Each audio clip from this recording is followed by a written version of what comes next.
So now, moving ahead, number 7, approval of supplementary agenda. Council, this evening there is not a supplementary agenda. However, I would like to point out that item 9A, which is the announcement by the mayor of the offer to purchase, has been pulled by administration. So we'd like to bring that back at a later time. Okay, thanks. Number 8, disclosures of pecuniary interest, direct or indirect, for open session agenda items and the general nature thereof. Councillor Latimer. 14A, the fiber reinforced hot mix paving.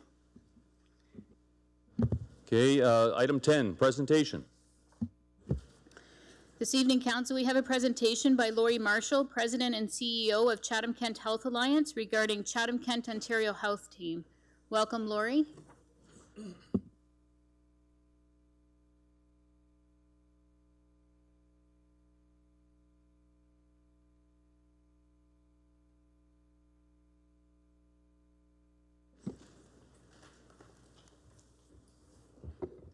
Good evening, Mayor Caniff and councillors. It's my distinct pleasure this evening to share with you what I would say continues the tradition of collaboration across Chatham-Kent that many of us are involved in, to bring to you really what is an opportunity to transform healthcare in Chatham-Kent that is available to us through the current provincial government. And really, I stand here before you this evening on behalf of a number of my colleagues.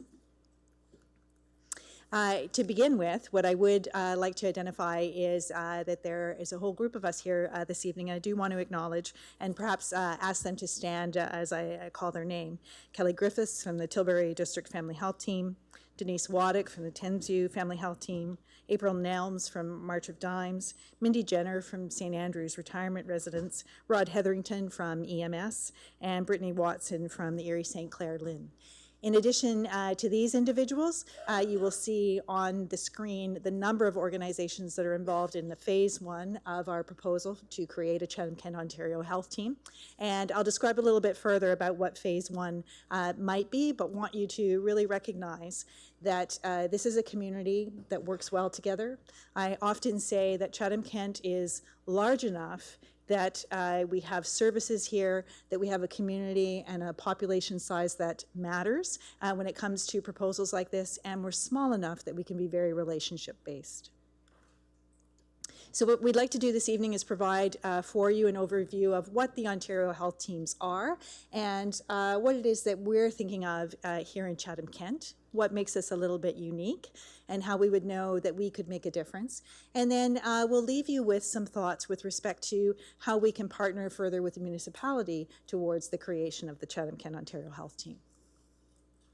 So first of all, what are our Ontario Health Teams?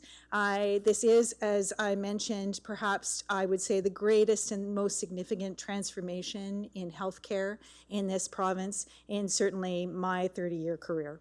And what this will do is move us from the current state, which is very siloed thinking and practice, to something that is very team-based. One of the things that you should be aware of if you are a patient, that the most risky time for you is when you move from one of those silos to another silo. So whether it is a transfer from hospital to long-term care, whether it's moving from mental health and addiction services through primary care, the fact that we don't have common tools, common electronic health records, common standards and practices, that's when people fall through the cracks. So when people ask me if this is a good thing for the province of Ontario, I resoundingly say yes. It will not solve all of the problems in healthcare, and yet it does create this opportunity for smooth transitions among and between different kinds of providers, because we all will be working together as one team in the future. In looking at ourselves in Chatham-Kent, these are the things that we needed to consider in the self-assessment process. And we had to think about our experience and how well we've done leading up to now and where we're going in the future in these particular areas. So there's the patient care experience, and you'll hear a little bit later about some of the significant things that we have done here already that we think lays a good foundation for us to build upon. There's the level of patient and community engagement. Many of our organizations have patient advisors or councils that advise us, and they've been engaged in this process as well. A defined patient population. So this has been left up to communities across the province to define what it is they think that their population should be. We came together as organizations and felt that at maturity, we believe that Chatham-Kent has, again, a sufficient size of population that we would like an Ontario Health team for our population.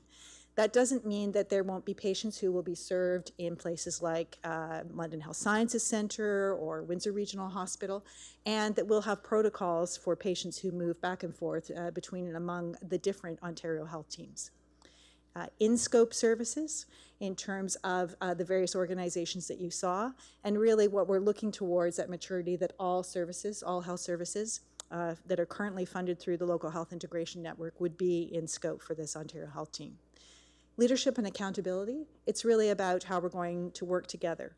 What are those protocols going to be, and how will we relate to one another as different organizations as we move ahead? Performance measurement, making a difference. How will we know that we've actually been successful? Funding and incentive structures, eventually there will be one fund holder for all of these services. And then digital health, probably one of the most significant things for these teams moving forward, things like common electronic health records. And most importantly is the access for the patient to their own information. So whether that is through a patient portal, whether it's through an app, whether it's telemedicine and services and technology that are installed in the home to support that individual, this is really a key part of where the Ontario Health teams are going. In terms of timelines, you'll see what's highlighted in the orange there is the self-assessment that we did complete and submit on May 15th. What happens from there is that select groups, so the proposal is being reviewed now, and that self-assessment is less about what we're going to do in the future, it's more about a readiness assessment in terms of what are the things we've done in the past. How would they know that we would be a good community to come and work with, because we've been able to show that. June the 3rd, we'll know whether or not we've been successful and would move on to the submission of a full application. And that full application would then be due July the 12th, and then they will announce the first round of Ontario Health teams. That's expected to be quite a small number, sort of 3 to 5 to 7 across the province as the early adopters. And I describe this as a kids' soccer tournament. Everyone who submits a proposal will be put into a stream. So if you're not selected as an Ontario Health team, you will go into the development stream, you'll go into a coaching stream, because they really want to make sure that those initial communities that go ahead are really ready, and that everyone else is getting ready to move towards this really within the next year. This, I think, is a terrific schematic. It comes off of a whiteboard, I would say, in terms of describing some of our current community services. And what's highlighted in blue there is what gives me hope for our submission, and that really relates to the extent of collaborative effort that currently exists with respect to the Health Links. And the Health Links is the project, and it's moved past a project, I would say, into something that's been sustained. It is our approach between our various and different organizations with respect to how we serve the individuals who are most in need, those who consume and use the highest and largest amount of resources, and that we need to work together across hospital and primary care and mental health and EMS, all towards supporting those individuals. And then you'll see the other organizations and services that we would expect to then be coming on board as we move ahead with the Ontario Health team. I think April 27th, 2019 will go down as a day in history. It was a session that we held with over 80 participants. We had patient advisors at the table, we had physicians, we had board directors from our different organizations, and we had executive directors. We took the opportunity to learn from Henry Ford and their accountable care organization in the US, which is the accountable care organizations are really the model for the Ontario Health teams, as well as from a regional health authority in BC, who came and gave us their experience and helped us to learn about how it is we might have to change our services in order to be able to do this. we engage with patients, and we plan together. And this is where there was really, I would say, the commitment towards us coming together as a community to submit the self-assessment. At the very beginning, I showed you the list with all of the logos on it, and that's the Phase 1 group. In order to sign off on the self-assessment, you did not actually have to have board approval because the process came into being so quickly. And so those on the Phase 1 side, some of them may have had board approval and some may not, but they thought it was a great idea to come on board. On the right-hand side, what you see are the maturity list, and that's with respect to some organizations who have been planning with us, are interested, but they wanted to make sure they had board approval, which they would get before we went on to the next stage, and others that are interested again at maturity, but may not relate to our initial population, and I'll give you an idea of where we're going in our planning with that. This is one of my favorite slides, and on the left-hand side you see the cover of the Taste of Chatham-Kent cookbook that came out of the International Plowing Match, and why I draw this to your attention is it has the We Grow for the World logo on it. You see that beautiful bounty. If you were from outside of Chatham-Kent, you would think this is the most wonderful place in the world to live. And then you look on the right-hand side and you see information and statistics about our population health. And it seems rather incongruous that on the left-hand side we grow for the world, and on the right-hand side we have some of the lowest consumption of fruit and vegetables in this province. This, coupled with some of our utilization statistics, really led us to think about, we want at maturity to look after everyone in Chatham-Kent from birth to death. And let's think about, in the first year, it needs to be a smaller population. It needs to be a group that we can actually focus on. And where would that take us? So our year one population is going to be older adults who are frail, have a level of complexity or chronic disease. And when I say chronic disease, that also includes mental health. And that, again, this is built on a foundation of trust. The collaborative nature of the organizations in this community cannot be understated. We work very well together, and we will be successful by narrowing our population in that first year and being able to demonstrate that we make a difference. To that end, we are working on the quadruple aim. And so that means that in order to be excellent, you actually need to have good results in each one of these quadrants. So our patient experience, the population health, reducing costs, and that the care team itself has well-being. And all of these will have metrics and measures of how we would know whether or not we've made a difference. In terms of being here this evening, one of the things we also wanted to do was to identify for you that this really aligns perfectly with your CK Plan 2035, where we want to be as a community, how it is that we want to work together towards that economic prosperity, the health and safe community, people and culture, and environmental sustainability. To that end, we have had representatives at our various tables, whether they were there on the 27th, some of them have continued to plan with us, some sit on our Rural Health Advisory Committee. And so what we would like to really leave you with this evening is for us to think about and continue to think about how it is that the services from the municipality can be a part of the Ontario Health Team, recognizing that there are different legislative boundaries that we need to work within. And again, we do work well as a community, and there is the opportunity for us to do that. For those of you who maybe are hearing about Ontario Health Teams for the first time this evening and want to think about how you could get more information, we'll just provide you with this link that you can go and learn more about that. And I would be happy to entertain any questions that you may have, or my wonderful colleagues who are sitting behind me. Thank you.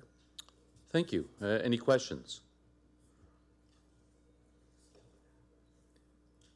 You must have explained it very well if there's not any questions out there. So oh, sorry, Councillor Solomon. Thank you, Worship. Is there a point, Laurie, that this council should be passing a resolution of some kind supporting what you've proposed? I don't think it would be tonight because we were just hearing this for the first time, but is that helpful to the process, not helpful to the process? What are you expecting? Yeah, Yes, thank to you. you. So I would say that absolutely, if we're selected to move to the next step with a proposal, we would appreciate some sort of a resolution that supports this work and the continued opportunity to look towards how it is that we may work together. Okay, thank you. Councillor Latimer. Thank you, through the chair, or through the mayor.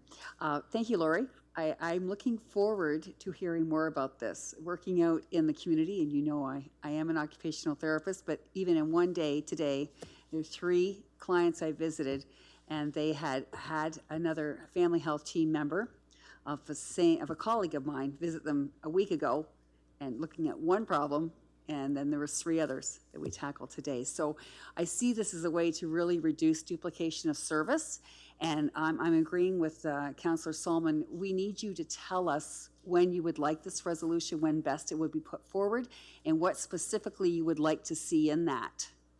So be more than willing to work on that with you. Great, thank you. Well, thank you very much for the presentation. Thank you. Item 11, deputations. Thank you, Council. We have 4 deputations this evening. All are related to item 15A, which is the Council Arena Decision Report. I'll remind all 4 speakers this evening that you will have a maximum of 5 minutes. Deputations also shall not speak disrespectfully to any person, use offensive words, speak on any subject other than what has been received. You shall not disobey the chair and enter in any cross debate with any other deputations, administrations, or members of the chair. So this evening we have 4. The first speaker is Nathan Trudell, and on deck is Jim Pasovich, please.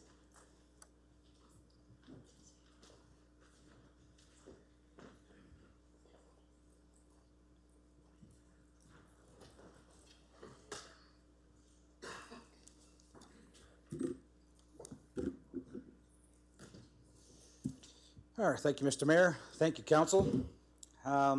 First time I got up here and spoke to every one of you, I mentioned the word investment. I said we made a 70-year investment into Memorial Arena. It's time for a new investment. It's going to cost too much money to fix it. It's time to bring something new to the community, something that works.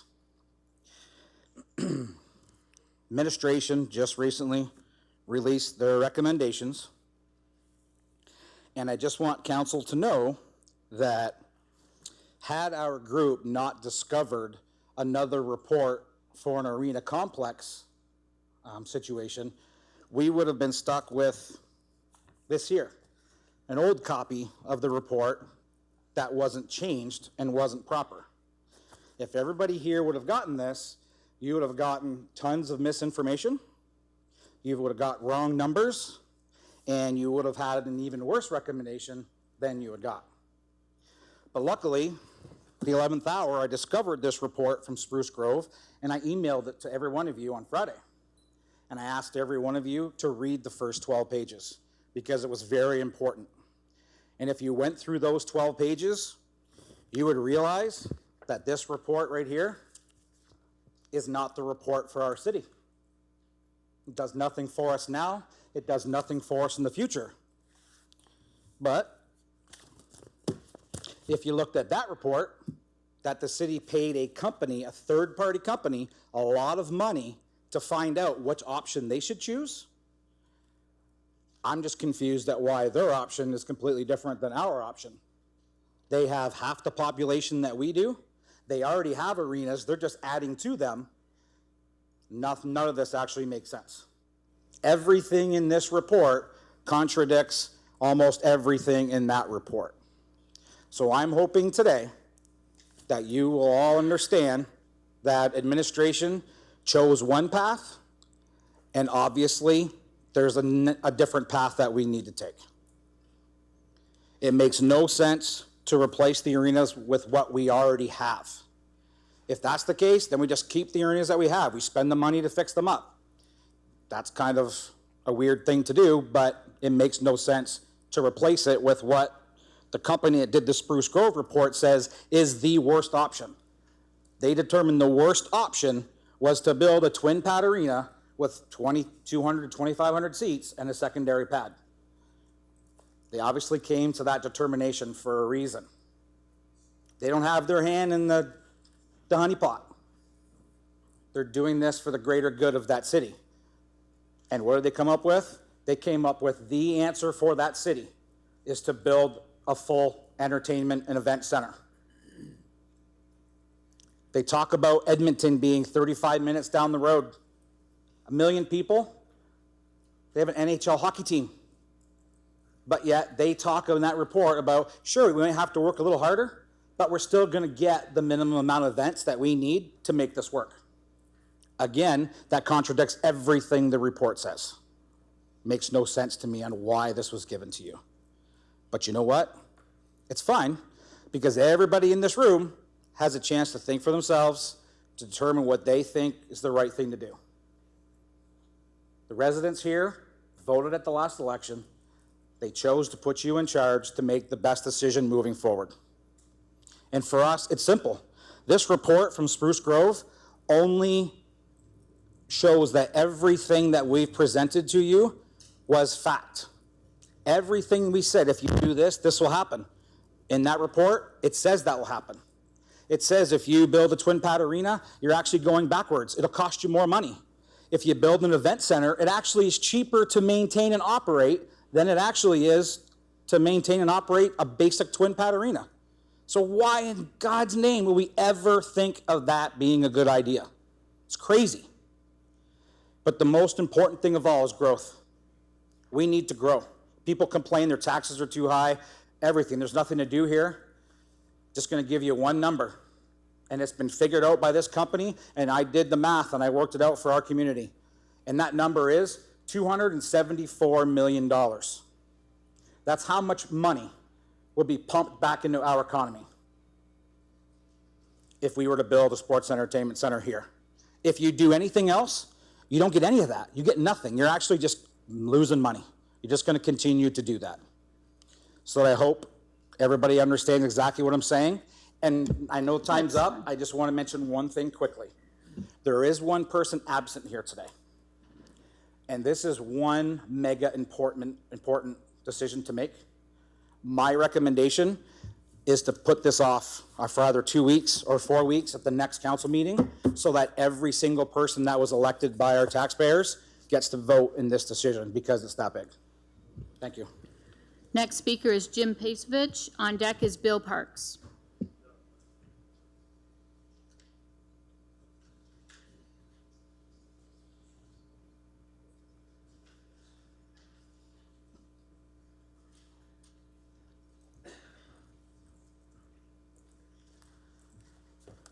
Everybody, council, mayor, ladies and gentlemen. I guess Nathan's basically highlighted everything to us all. We know what we're facing here. When we first were asked to come to the table with administration and show the facts that we had, it was basically narrowed down to an agreement that the large facility was the facility of choice by the administrative folks that we were working with. And then we come across this today and it's 2,200 seats. So I was a little bit taken by this. We were hoping to have the developers who would be doing this project to be here, but unfortunately today is their Memorial Day, so they couldn't make it. I don't really understand why I'd have to reiterate almost what Nathan is saying, because at a 2,200 seat, we're just keeping the same thing we have for yet another 50 to 75 years. We got a lot of young council members here, and we got a lot of people here with kids going to university. And I just want to know what all your kids are going to be doing afterwards. Because I know I moved away. I only came back because my mother is old and I had to be here. But if we want to have the facilities it takes to maintain our youth, I mean, this is the obvious choice. I mean, these large complexes can turn profits. It's not just about, oh, there's a concert in the Casino Windsor. Well, we can't have it here. There's 1,000 events out there. There's Ice Follies. There's Disney. There's a ton of things that can be filling this complex that large. I mean, it's not going to be a problem. And if you read the Grove report, it highlights exactly the opposite of what's being said here today. we would have brought more to the table with the administration, but at the end of the day, we were asked to just come up with a general idea of what we could create with events over 30 or 40 events. That's all we were asked to bring to the table, because we were in agreement with the administration when we had the meeting that it should be the larger complex. It is the ideal because it's going to make us money. If we sit with the 2,200, we're going to sit with the same thing that we got right now. So you people have an opportunity. We talk about maintaining our youth and building business and everything else. I don't put a lot of credibility into this report, and I think it's all backed by a survey. And if we would have had more of an opportunity to sit down knowing what the frame of mind was with the administration when, you know, this was going to be exactly what I thought it was. When I had the conversation, or when Nathan and I had the conversation with the administration, deep down, I knew this was going to be the one being brought forward, because I know that was the underlying tone all the way through. When in actual fact, the larger scale is the one we should be going with. I'm not a big fan of adding in the soccer and the sports area, because that adds a bigger bill. I mean, I know some of you are fans too, of putting in the soccer stadium and whatnot, but that's going to add a lot of extra debt when we can be using Erickson, and we can repurpose that for right now, do whatever we're going to do with Memorial. And if soccer is a feasible thing down the road, fine. We brought to the table an idea and a concept that in the long run was going to probably have a zero tax impact. We got Riverview retiring in 2 years. It's $2.4 million. So there's going to be at least $1 million left over, even after we service a $25 or $30 million debt. I'm in the mortgage business.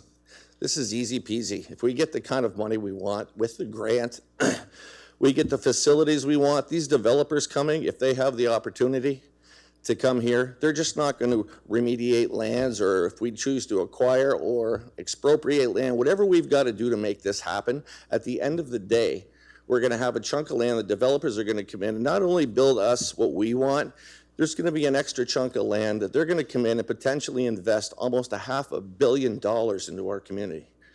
This is the largest undertaking in our entire municipality.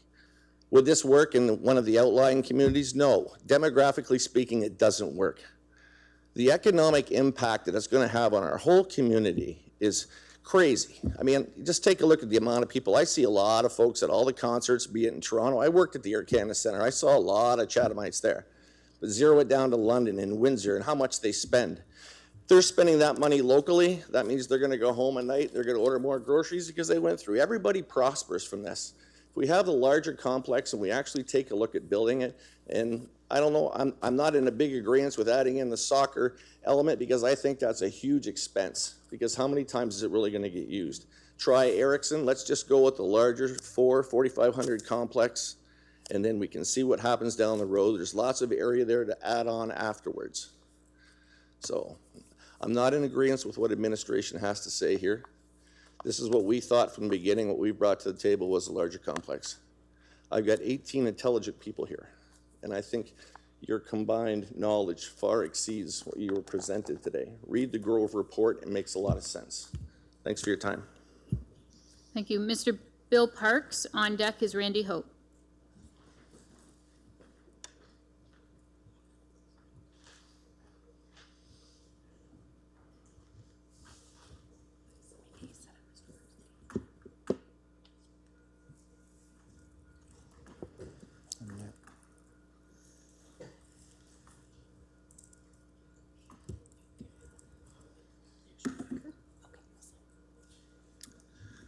Mayor Caniff, Council, thank you for allowing me to come and visit with you this evening. I think I have some ideas, and I think they should be arena considerations for you. Whoop, I got too fast. It's kind of a sign that someone's speaking. I'd like to know, do we know what Aylmer, Brantford, Exeter, London, Sarnia, Strathroy, St. Thomas, Simcoe, Watford, Windsor have to share with us about arenas? How many people do they put through? What kind of events do they hold? How big do they need to be? Have we asked them? Should we ask them? My point two, Chatham-Kent citizens could enjoy a new arena. I put an S on there just so we could slide a little. Replacement of 2 of 10 arenas. The 2 we're going to replace, at least the ones we talk about, are Memorial and Erickson. And I say you replace them with 1 new arena. We should retain the Thames campus. That will give us a 2nd arena in Chatham. Coming from a rural community, we're all rural in this room, will CK's 7 other arenas be able to rent them at a rate that's comparable to something in Essex County, Elgin County, Lambton County, or Middlesex County? Because where I come from, our skating people went out of Chatham-Kent. That hurt us.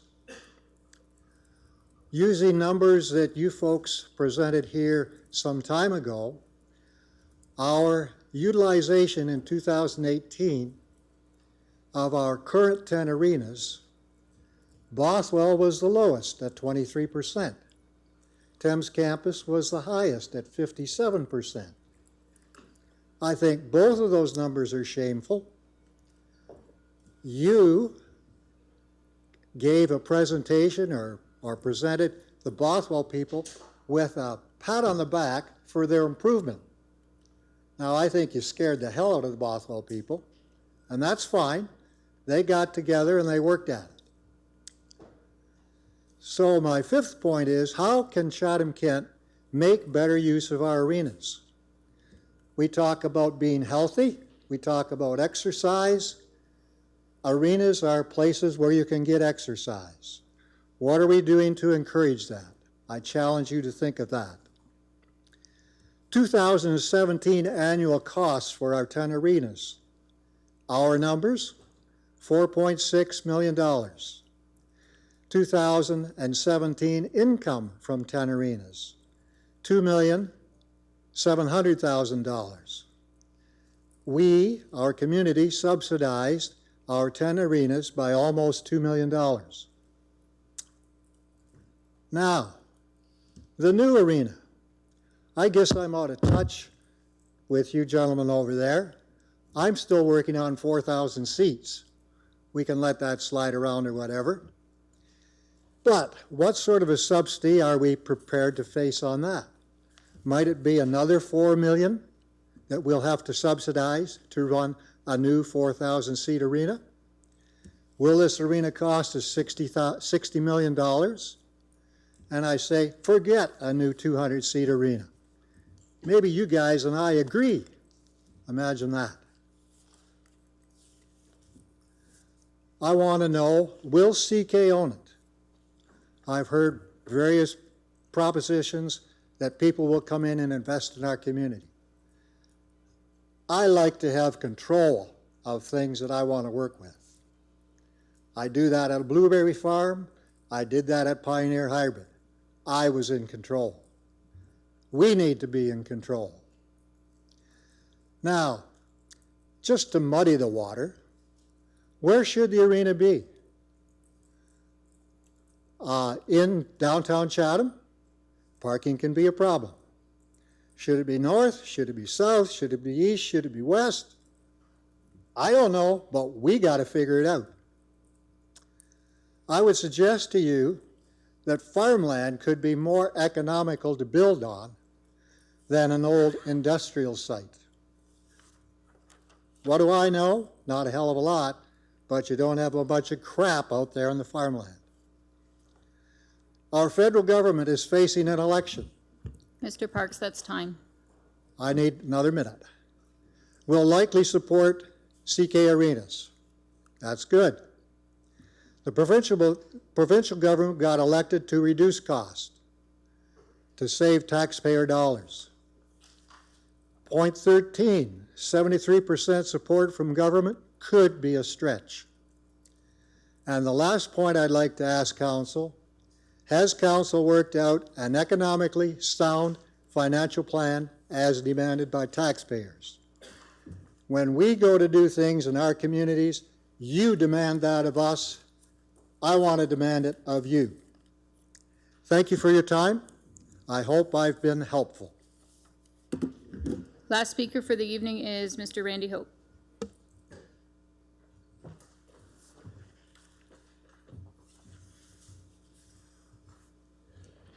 Good evening, Mayor and members of council. It's my pleasure to stand here before you tonight. I was asked by the committee that is working on this to come and speak to it. For the last 5 years, this is a project that I've worked on. For the last 5 years, it's the developers I've had the conversations with. And for the last 5 years, we've been dealing with the so-called environmental. And I want to take you a little bit down memory lane. Marjorie, Councillor Crew, you probably remember the Wish Center and the bus barn that was there, and the remediation that took place there. And now it's a viable building that provides services to a number of people throughout our community. I want to take a trip into Blenheim, and I want to remember now that we have a beautiful band shell, and we have a water park there, and it's remediated land that was there. It was once an eyesore to that community. It's now a vibrant area in that community. Now I want to take a look at what's going on, and everybody says the contaminants around Navistar property. Councillor Bondi, I'm sure you're familiar with contaminated properties and how you manage those. It's nothing bad. It's just how you manage the situation. We worked with these developers because it was important to make sure that we had people that knew what they were doing.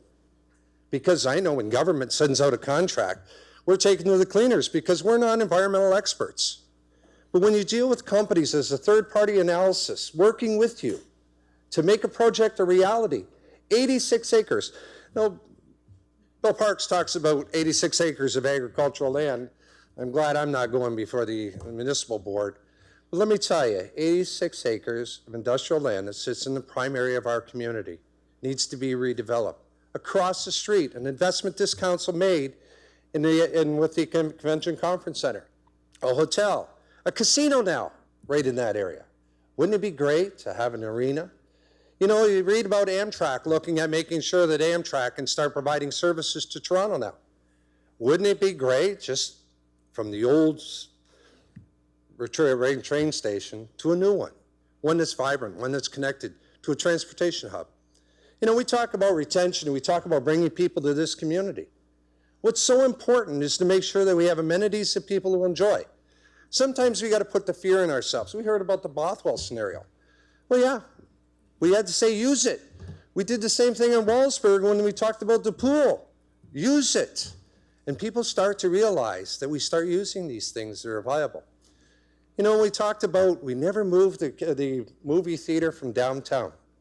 Well, you know what? York Development did. They actually got us to amend a bylaw, and they built a new facility to stop people from going outside this community to Windsor and to London to watch movies. People come to a central location with their families to enjoy movies. That's a great thing for us. So when we talk about 86 acres of prime industrial land in our area, yes, there will be some remediation, but in partnership and collaboration with a partner. I was sad to see that the meeting wasn't moved because I'm still in constant communication with the developers who want to do this. I was the one that talked them into coming down here. And I thought it was so important to work with partners that can make things happen. That could be things could be done fiscally responsible. Making sure we drive the commercial assessment up. We need more commercial assessment in order to pay for this. You know, you talk about Brownsfield.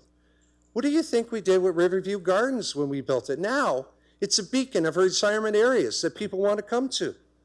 Everything in Chatham-Kent needs remediation, one form or another. So it's so important that your decision that you're talking about, I'm not going to get into the debate whether you need a soccer field. If I would have felt that there was fiscally responsible of putting a soccer field in there, I would have did that in the overall drawings that you've been presented with by the group. Because those drawings were done with proper analysis, making sure that it was cost effective and minimal impact to the taxpayers of this community. That's what it was about. It wasn't about Randy. It was about the well-being. And we talk about an inclusive community. We need new facilities, people in Chatham. I hate to be somebody that's got to have a wheelchair going to the Memorial Arena, or somebody with physical disabilities trying to get into the Memorial Arena. Those are things that are difficult to make people inclusive in this community. We talk about it, we have an opportunity to do it. The email that you received about Navistar wouldn't do anything. Well, Navistar will do something. They want to know that this council is willing to step forward and do something with a partnership, because that email you got was the email that I sent as a private citizen to the corporation. And you know what, if they don't want to play, because we need to get rid of that bad memory that a lot of 2,000 people had that lost their jobs there. But if we don't have the ability of Navistar working with us, then you have this guy sitting right here. We can expropriate the land and move quickly and take that land over and make something of it a viable aspect to our community. I wish you well in your endeavors tonight. You got a big decision ahead of you. Make sure it's the right one, not like 1990 when we built the campus arena. We should never have built an Olympic-side arena. We should have built one that was suitable for all. Thank you very much. Item 12, consent agenda. Is there any items that someone would like pulled out? Councillor Kirkwood-White. Yes, please, Your Worship. A1 and A3, please. Same item, Councillor- A1. Okay. Any others? Can I get a motion to accept all the others? Councillor C. McGregor, seconded by Councillor Harrigan. All in favor? Opposed? Carried. Okay, 9-1A then? Karen? Councillor Kirkwood-White. Thank you, Your Worship. On page 2 of the report entitled Provincial Budget Impacts to Chatham-Kent, there is a reference to funding that's available in the amount of $3.6 million to go towards one-time transit services. And I just wanted to remind folks that the deadline for submission is tomorrow, and there will be an application going forward. Councillor B. McGregor. Thank you, Mayor Caniff. Same item, and just wondering if we get some comment from Mike. I know there was an announcement today, so understanding, this report's kind of trying to hit a moving target. Seem to get an email almost daily that there's some other changes. So if we could get a maybe an update on what was announced today, and maybe a bit of a summary on how we should view this report and what it means for the next budget process. Through you, Your Worship. I think everybody probably saw the announcements that came from the province today. Certainly good news that they have decided to reverse the funding cuts, specifically on the child care services, public health, and land ambulance areas. The information was fairly brief, so we don't know all the specifics of it. We don't know that there's some certain specific programs that if it's all just reversed, we're going to be looking to find as much information as we can over the next little while. We'll continue to provide council updates on this as we go along. Some of the areas that we covered off in the report, there's no mention of, so we're anticipating that those items will stay as originally reported. Certainly the provincial gas tax, it was initially discussed as they were going to double that funding. We did not include that in our 2019 budget, so it's not a budget impact, but it is certainly foregone money that we thought we were going to be receiving. It appears that they are going to hold the line on that provincial gas tax amount that was the 2018-19 amount in the 2019-20 piece. So, but that's only a minor reduction, probably about $13,000. So overall, I think that the 2019 amount we'll probably be able to just make up through our variance reporting when we report our surplus. We probably won't need to tap into any reserve funds. The other important point is that the province has indicated that they fully intend to communicate with all municipalities on these 2020 and future amounts, which is good news for us. As we've indicated in the report, one of the things that we want to do in this is come back to council over time, certainly in more detail on every program that is part of this provincial funding, what services that we're going to be providing. There's a lot of important services in the community that were at jeopardy with these funding cuts. We have to make a determination on what is determined as mandatory and what is a discretionary service, and then council will have to make a determination on what is it that we want to support in the community and what the impacts of that are. So there's certainly lots of work for us to do, lots of information to still gather, but as information continues to flow out, we'll continue to report it to council. Councillor Oche. Thank you, through you, Your Worship. Mike, I know you just said you don't know all of them, but is the ambulance going to be funded? Do you know on that one? The additional. The additional 12 hours? We don't know that yet. We, Steve and I were just talking about that. We're certainly hopeful. We had included that in our 2019 submission, but as you recall, there's oftentimes a one-year lag when we do implement new services. So we're certainly going to try and work with the province and see if that's going to be included in our 2019 funding. If it isn't, then we have to make a hope that it's going to be included in the 2020 piece as that additional 2019 component. So we don't know yet. We've just seen a very high level reversal of this, but we'll certainly be looking into that. Councillor Thompson? Sorry, and that's approximately 900,000 a year, if I'm not mistaken? I think it was about 600 for the additional shift, and it was about 300 for the additional increase on the contracted amount. Yeah, thank you. Councillor Thompson? Thank you very much. I can appreciate that today's announcement, like all the other ones, have thrown things into a state of flux. What kind of numbers are we looking at as contingency within, say, this budget and even next year's budget, which is the one I'm really interested in? What kind of millions of dollars are we looking at that we'll either have to find or cut or raise?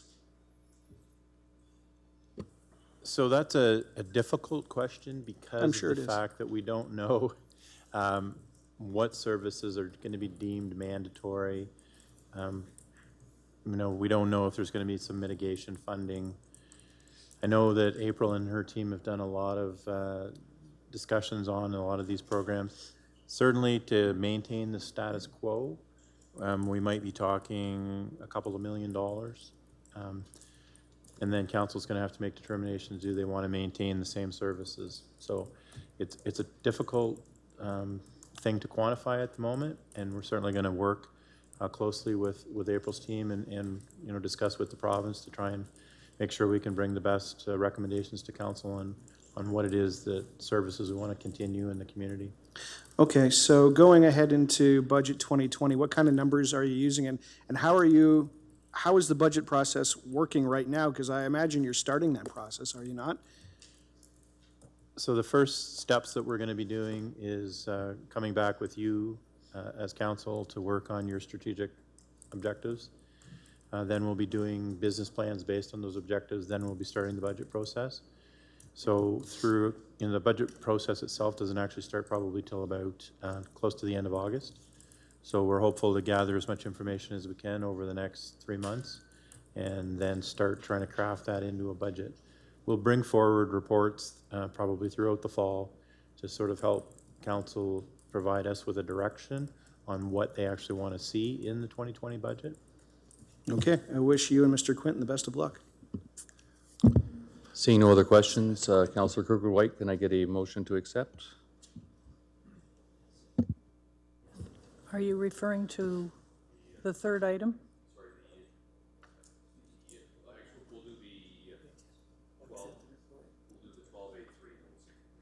Okay, thank you. In the package, there is a report to council from Leanne Segrin, Swayze, with regard to the N11 services and the motion that I made back in February.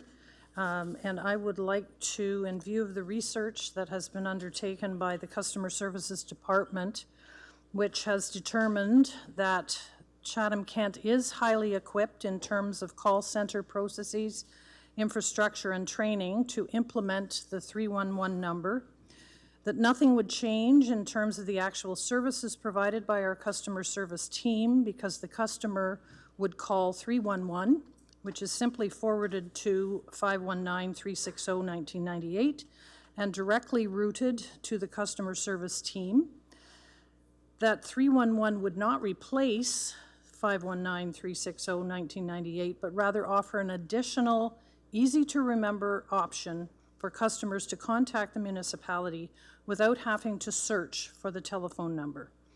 And that the cost for implementation of a communication plan to build public awareness pertaining to the N11 services and their purposes is essentially those associated with staff time and are not anticipated to be cost prohibitive. I would like to therefore move that administration be directed to proceed with the implementation of a 311 service for Chatham-Kent, including consultation with and consent from neighboring municipalities. And I will look for a seconder for that motion. Councillor Latimer? I'll second that to get it on the floor. Thank you. Councillor Kruger, anything else to add? Any questions? Councillor OJ? Thank you, through your worship. Will this, when you dial 311, does that go somewhere else and then to Chatham-Kent? Or how does that work? Can anyone tell me? The expert is coming. Thank you. Thank you, Your Worship. Actually, the calls would still continue to come into our main call center, so the 311 number would just be routed to 519-360-1998. Okay, that's great. Thank you. Councillor Bondi? Thank you, Mayor Caniff. On page 3 of this report, I'm reading the concept did not progress, this concept, due to the cost of technical infrastructure, upwards of $1 million and 24/7 hours of operation as recommended by the CRTC. So it would cost $1 million? No, Councillor Bondi. That's what it would have cost if we had implemented this a decade ago, Leanne? Yeah, I kind of got that, but what's different? Like, what's... Through your worship. We have, there have been many changes with the telephone service providers over the last 10 years due to most people don't have home landlines anymore and such. So it's pretty much through the telephone service providers that their infrastructure and those changes that have been made, the progress that has been made, I guess, with those exchanges make this possible now. Back then, it wasn't possible without extensive costs to the municipalities. So it's just now easier for them for the telephone service providers to route those calls to come to our number. It gets very technical, but... Because they're coming from cell phones, it somehow makes it easier? It goes off the towers now versus they used to do it through postal codes. So the way that they would do the exchanges for the Bell exchanges and the other telephone service providers, it was a high cost for them, administrative, to be able to program where those calls were going. So now it's all through the towers, through telephone service providers that... Just technology moves along. Technology has really progressed in the last 10 years, so that is why this is now essentially zero cost. And it's not 24 hours? We are not required to provide a 24-hour service, so that would not change. Our current services, 8:30 to 4:30, would remain the same. Oh, okay. Okay, that clears it up. Thank you. Councillor Thompson? What kind of costs are we talking about here? Because it says implementation, but I don't have any sense of any sorts of costs from neighboring municipalities, with consent from municipalities. The whole thing, the way that reads, could fall apart and we'd still be stuck implementing it. Through your worship, the costs would be very minimal. It would just be our time in working with the municipalities that are on the border, I guess, of the municipality where the difference of the boundaries is a little bit different. So our boundary, the Bell boundary, goes into neighboring municipalities that we've shown on the map. Unfortunately, it's not a clean line to our municipal jurisdiction, so we do require the consent of those municipalities. It is a very common process when any municipality implements 311, so it's just a motion that is required to be approved by those councils in those jurisdictions. Aside from that, our infrastructure is already in place with our call center software. So we're ahead of the game in terms of our training, the staff preparation for this service. It would be a very easy implementation. How does it service after hours? Your worship. The service would be identical to now, so it would go to our automated voicemail system after hours. And we're not concerned with any confusion it might cause with 911 or the other N11 numbers? That is one of the requirements. If council approves this motion, it would be the municipality's responsibility to educate the public on the differences between 311, 211, 911, as well as promotion. That was going to be my next question as far as the costs of rebranding all of our vehicles, going out with the public education, the advertising. What kind of costs are we looking at there? Your worship, that would be council's decision in terms of how far they want to take that, I guess. In terms of promotion, we could certainly do the decals on vehicles and such, but we could certainly return back to council with recommendations for promotions moving forward. That could really muddy the waters if we decide we don't want to spend any money on it. I guess my number one concern is I don't know what the community wants. We haven't had any public engagement on this issue at all. Zero. We talk about being open and we talk about being transparent. I haven't seen anything. I haven't gotten a question or a comment from anyone. I can't support it as it works here. There's a lot of important questions that still need to be answered and a lot of important feedback from the people of this municipality. Everybody knows 360-1998. We've been using it for 20 years. I don't see any, at this juncture, any reason to go with 311. Thank you. Councillor Latimer. Thank you. I just wanted a question. Do most of our neighboring communities have 311? I know I read Windsor and London and Elgin. Does Sarnia? I didn't see them on there. Through your worship. Sarnia has not yet implemented 311. London, City of London just recently implemented, just a few weeks ago. Windsor has been, they implemented many, many years ago, as well as many of these that are on the list as well. But Sarnia is not included in that. And if Sarnia decided not to give us permission, then this would not happen, correct? If they did not give us permission, I would return to council and indicate that there would be a cost associated with the postal code routing. So it is possible for the telephone service providers to cut out those sections that are in the neighboring municipality, but they would have to do it by the old system of postal code routing. So that's very technical. If it's just smaller areas, it shouldn't be that costly. But if we were to do all of Chatham-Kent by postal code routing the old way, then the costs would be significant. But for this, most municipalities, there should be no reason for them to not provide consent. We are basically identifying the fact that if anyone in their jurisdiction calls 311 and reaches our call center, we would offer to transfer those callers back to their municipality if they have a service request. So it's an automatic transfer, right? They don't have to make another phone call. That is correct. So we would just automatically transfer. There would be one benefit to this. When I read this, I'm agreeing with Councillor Thompson. I'm thinking, well, I have a hard time remembering that 360-1998. I had to remember how it came in. That has, from 20 years ago. But we have a lot of new people in Chatham-Kent who are moving in from the area where 311 might very well be very familiar to them. We also have a lot of people who are not Canadian moving in. 311 would be a lot easier to remember. Certainly would be a lot easier to remember as you grow older. So that would be one of the benefits. But I am more interested, I am interested in the costs associated because I'm in agreement with Councillor Thompson.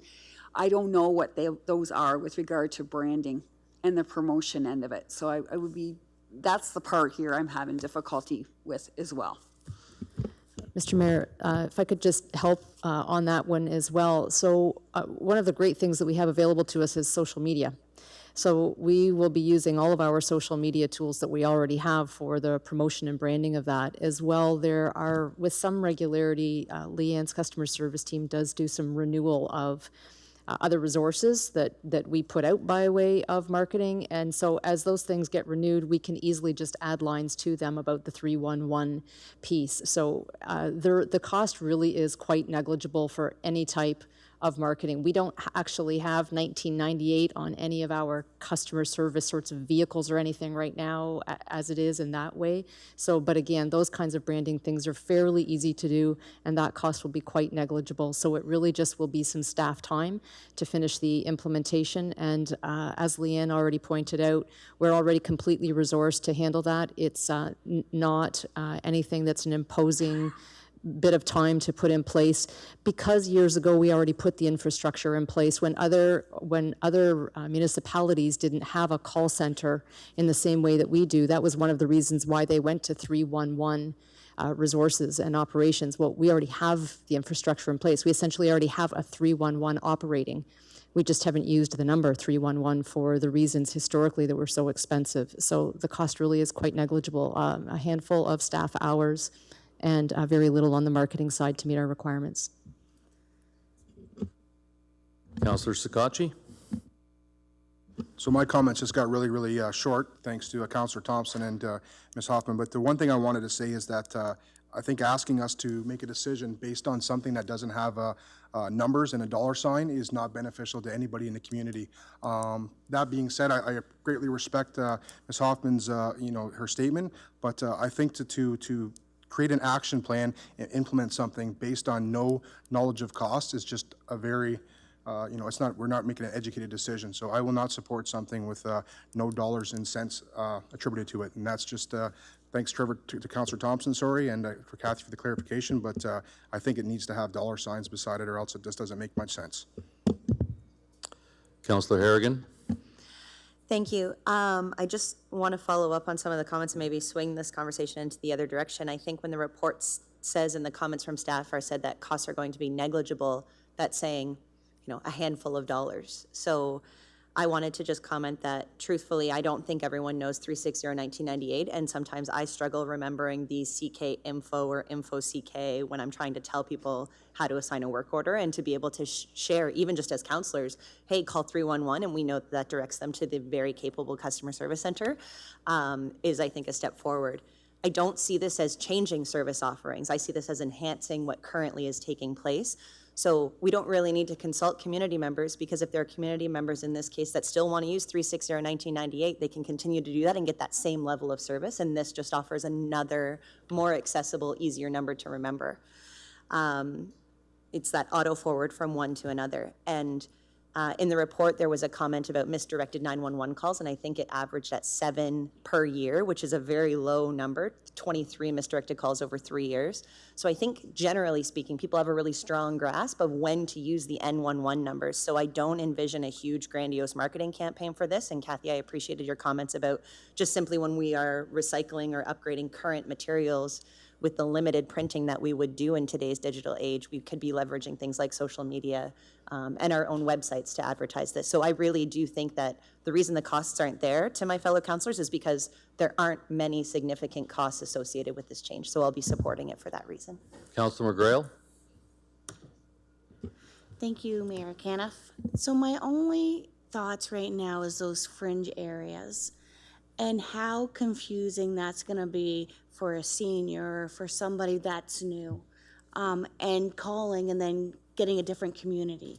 Even though you still need to go and they still need to figure out, oh, you're not in Chatham-Kent, you are in a fringe area. So there is going to be some confusion.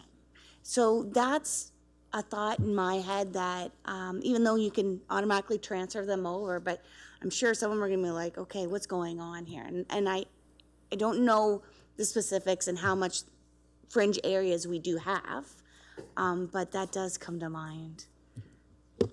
Through your worship, I guess with this particular situation, they would actually have to call 311. So their jurisdictions, their municipalities do not have 311 implemented. So typically they wouldn't even know that 311 exists because it's not in their jurisdiction. So it's just on the chance that they happen to call 311 versus their own municipality. Most times they would know to call their own municipality for municipal service. So it is very minimal. In all the other municipalities that have launched 311 experienced the same situation, and their calls are very minimal that are coming in from those areas. But it is a formality that we would have to follow in terms of the requirements with CRTC. Councillor C. McGregor? Thank you, and through the mayor. I very much support this, and I'm happy to hear that the costs are negligible to be able to put this into place. I see it as an enhancement already to the service that we already provide. One question I do have is, when you dial 311, say if you are from one of the other communities, how does how do they delineate? Is it based on your phone number simply? Like, I'm wondering, because like I know there's a lot of people down here that have moved from the Toronto area that still carry the 907 or the 416 on their cell phones here. If they dial it, would they get through, or like how do they separate that out? But either regards, I will support this motion tonight. Through your worship. I'm not a very technical person. However, the way it's been explained to me through Bell, we have had a lot of discussions on how this works, just to fully understand the impact that it would have on our residents and our visitors. So it's all based on that boundary that we've identified in this map. So it shows, again, it's all the infrastructure for with the telephone service providers, that the numbers just ping off a tower, we'll say. So it happens to know which jurisdiction it is in and where the number is to be routed. So, and that is, it would all be programmed as well. If council supports the motion to move forward, our next step would be to obtain the consent from those outlying municipalities. And then the telephone service providers could then move forward with doing that programming for the 311 numbers to come here with all of the telephone service providers. So that's Rogers and Bell and all of the others as well. Thank you. I wasn't thinking about it pinging off local towers. That makes complete sense to me now. So I do want to clarify that, so if you were in Toronto with your cell phone, for example, you would still have to call 519-360-1998. It would only work, within our boundary if you called 311 to reach our call center. Councillor Oche, followed by closing comments from Councillor Kirkwood-White. Thank you, Your Worship. I know Kathy mentioned that we don't have the 360-1998 on vehicles. Do we plan on putting this 311 on vehicles? Through your worship, this is, it's certainly not necessary to do that. It would be good to promote that for our visitors to Chatham-Kent, for example, but it's certainly not necessary. Again, depending on the costs, but it would be very minimal cost in order to add that to vehicles or to post signs. We can, as Kathy had mentioned, social media is likely the way that it would be promoted for the most part, but we could certainly do those things over time as well. Sorry, I don't mean to cut you off. Just being in the business of cutting vinyl and putting letters on vehicles, they shouldn't be more than $10 to $15 a vehicle, and if it is, please give me a call. Thanks. Councillor Kirkwood-White for closing comments. Thank you very much, Your Worship. I want to express my sincere thanks to Kathy and to Leanne for the work that they've done on this particular motion. And if it would help my fellow councillors, I'm happy to make a friendly amendment that we spend no more than $5,000 on the cost of this promotion. If someone would like to, I'm just add it on. It's your motion. Seconder? Or? It's for motion. Yep, and that's fine. Okay. You can now call the question. Call the question.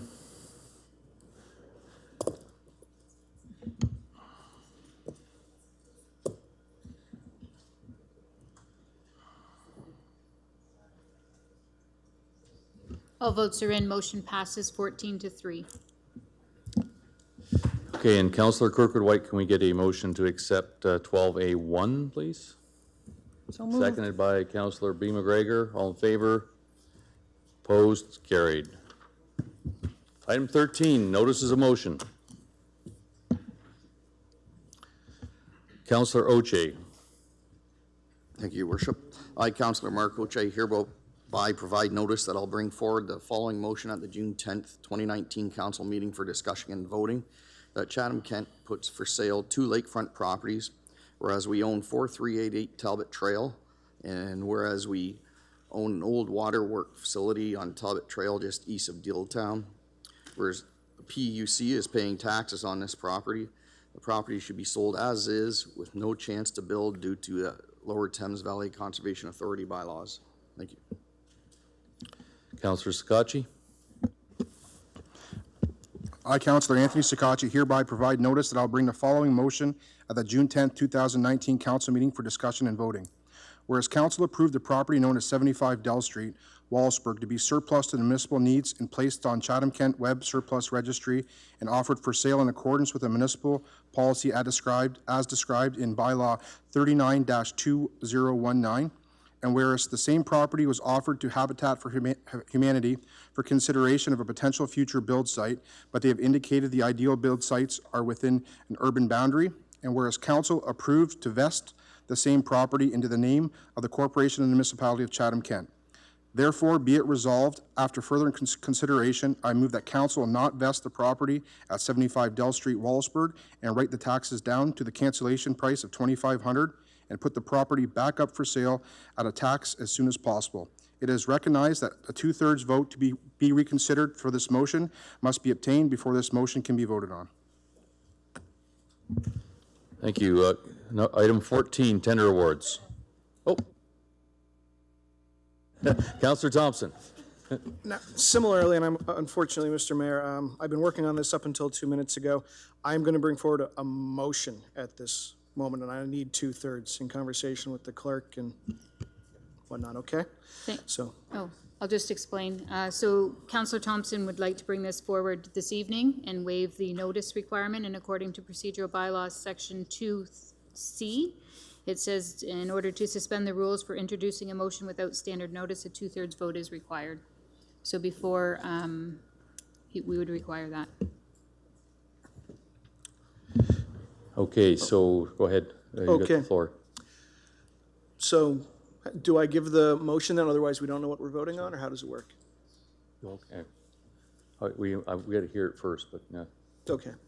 So whereas the current special permits late fee policy has the potential to unfairly harm small private events held on municipal property, and whereas the provincial rules stipulate that any event serving alcohol be deemed a special event, and whereas the province has announced a loosening of regulations surrounding the public consumption of alcohol, and whereas the municipality should be in a state of constant improvement and looking to cut red tape wherever possible, I move that administration review the process in which special event permits move and are approved through the municipal system with an eye to improve response time and customer service. That administration raise concerns as it relates to the issuing of special events permits with the provincial government as part of our review of these special events permits, and that any of the late fees incurred for a private event being held on municipal property, such as the 40th anniversary event on June 1st at the Erio Multipurpose Room, be waived until the report is returned to council. Can I get a seconder for that? Councillor Pinsino? And yes, we'll need 2/3. Any questions? Councillor Solomon? Through your worship, to whoever is going to answer this, is this policy in the form of a bylaw right now?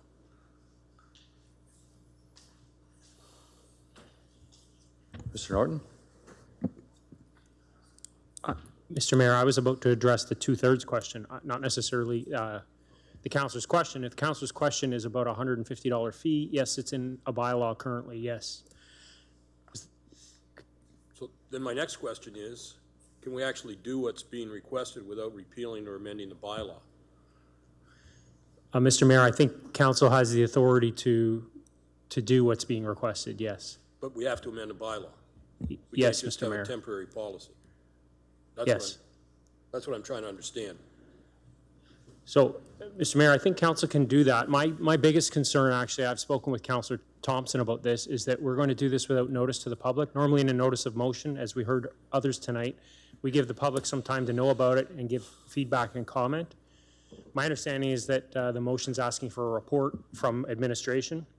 So it would seem to me that there's not a great urgency to it. So my strong recommendation would be that we don't waive the notice. Otherwise, members of the public may not be able to reach out to their counselors and give input. So I think that's an important consideration when you're voting on the 2/3 question. I do understand from the counselor that he has a particular concern about a particular special event, and I don't know if there's a way to solve that problem for that particular special event by maybe deferring the fee temporarily or something. That would be really administration's call, but I think that shouldn't override the overriding principle of giving notice to the public and letting the public give input to changing this bylaw. Councillor Thompson. I'm still on. I'm sorry to have to bring this to you tonight. I've been working on this for 2 weeks plus some. Basically, there's a very nice woman in Erio who's trying to have a 40th anniversary for her daughter. Getting a little frustrated. All she wants to do is serve wine with dinner. That's it. And I've tried for weeks to figure out a way to get the $150 waived. They're not holding a big event. It's in the municipal multipurpose room in Erio. If they're not serving alcohol, they don't pay the fee. If they are serving alcohol, they do. Now, for some reason, our directors are unable to waive a $150 fee, so it has to come to council. Why is beyond me, and I've been trying to figure out a way up to 5 minutes ago to avoid this. Now, I'm very happy to give a notice of motion for my first two, but then I will have to bring up the third one to waive a $150 fee, I suppose, unless everybody wants to throw in $7 and we'll just pay the fee for her. That's where I'm at. Frustrated beyond belief. Councillor Latimer. Through the mayor, I've been trying to understand this for the last week since Trevor brought it to our attention. Is the $150 fee, I'm understanding it's mandated through the province.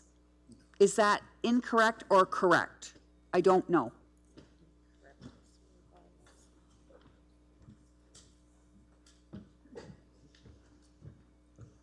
I thought it was the alcohol and gaming.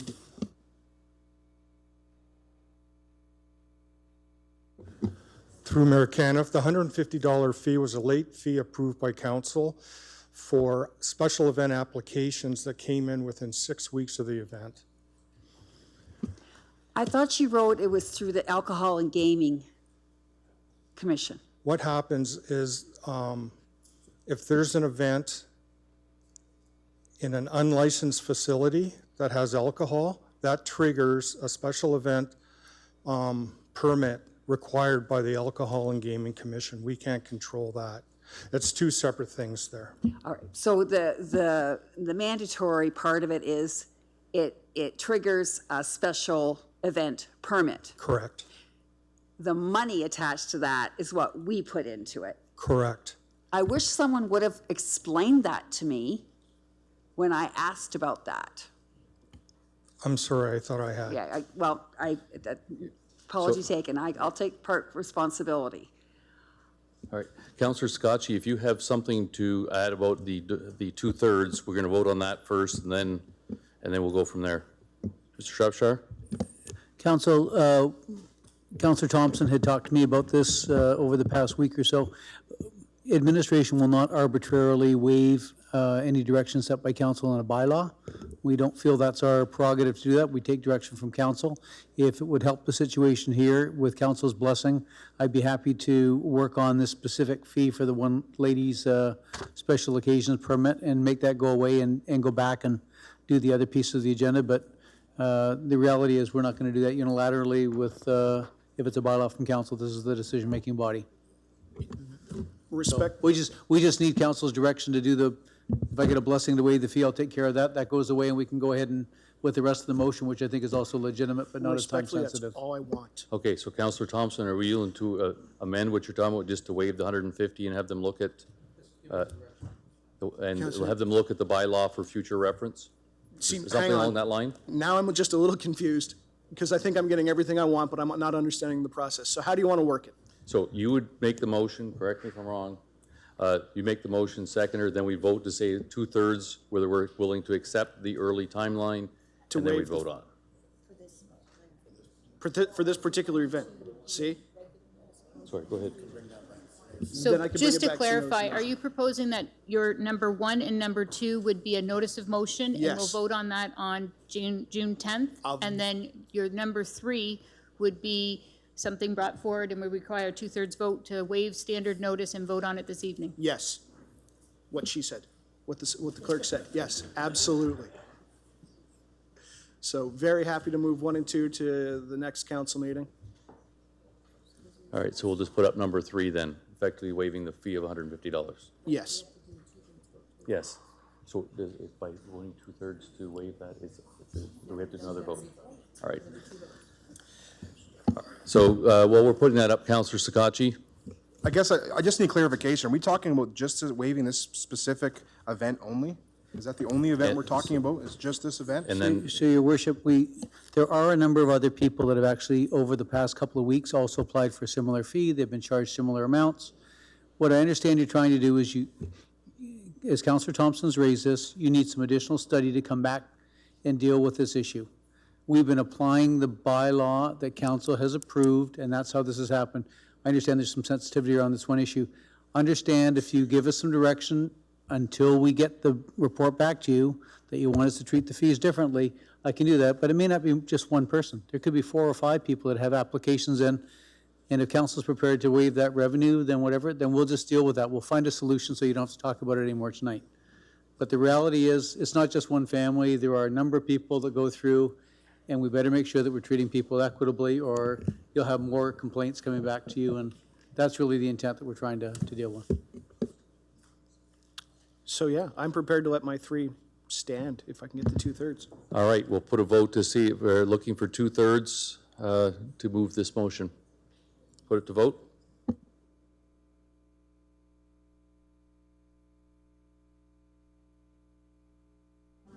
Just number 3 with regards to the June 1st. Just number 3, yes.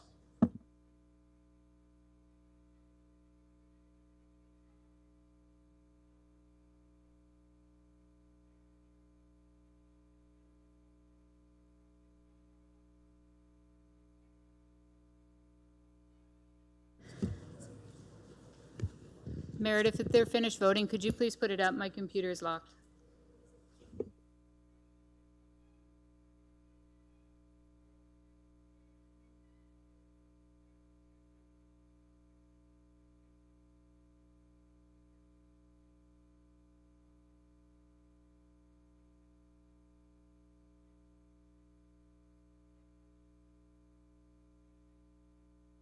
Councillor Crew, did you vote?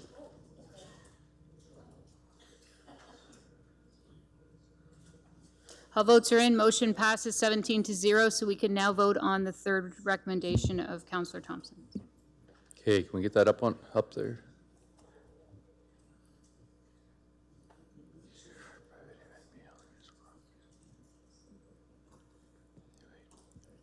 All right, put this to vote.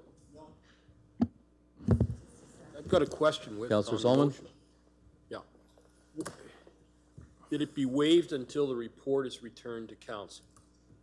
So if the report is returned to council that says, no, the $150 is a user fee that is required as a result of the provincial report, what do we do then?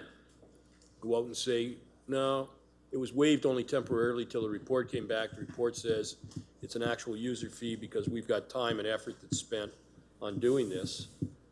You demand it again? It doesn't say that it's waived entirely. So, Councillor Thompson, I think that your essence was that you just want to get this $150 waived, and they're going to come back, administration will come back Yes. with a report to deal with this specific thing regarding the liquor license portion of the bylaw. Right. So we need to reword that to say that we will waive the $150 for the 40th anniversary event on June 1st, the Rio multipurpose room. Okay. Is that correct? But then that doesn't help the other people that are. Well, that's my next question, as Right. I still have the floor. If See, that's, and if that's the answer, it isn't waived until the report's returned to council. If that's the way it's gonna read, then we should know that, because if it does come back and the report says, oh no, it's a legitimate fee because of the liquor license, and here's the time and effort that staff has to do, who's gonna go out and say, now give me the $150? So either we have to clarify that, your worship, or. I would hope that it would just be waived permanently, that we wouldn't be Yeah, well, here's the reassessing, but the next question that arises out of that is, what do you do with the other 4 or 5 or anything that comes in between until you get the report back?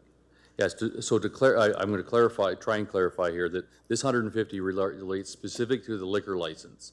The other ones are larger events that require multiple approvals throughout various departments in the municipality, which they need 6 weeks. Or, Mr. Shropshire, Apologies, I'm looking at Mr. Bray to make sure I get this right, but I believe what's happened is the request for our space came in less than 6 weeks from the event, and because the alcohol, it was then deemed to be a special event, and then they were charged $150 because it was late.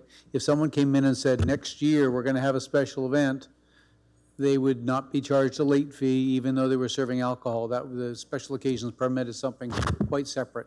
The $150 is a part of the bylaw that council approved a few weeks ago that basically said, if you come in and you apply for one of these special event permits, then it's less than 6 weeks, then there's a $150 late fee. That's. Okay.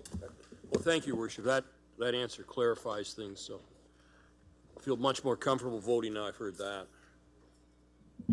Councillor Harrigan? I just want to wish whoever's celebrating their 40th anniversary a happy anniversary and call the question. All right, put it to vote.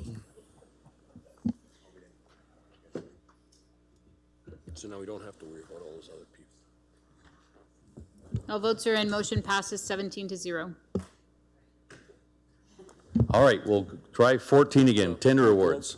Tender award 14B, single source supply and application of I believe that, I beg your pardon, Your Worship. 14A, we had.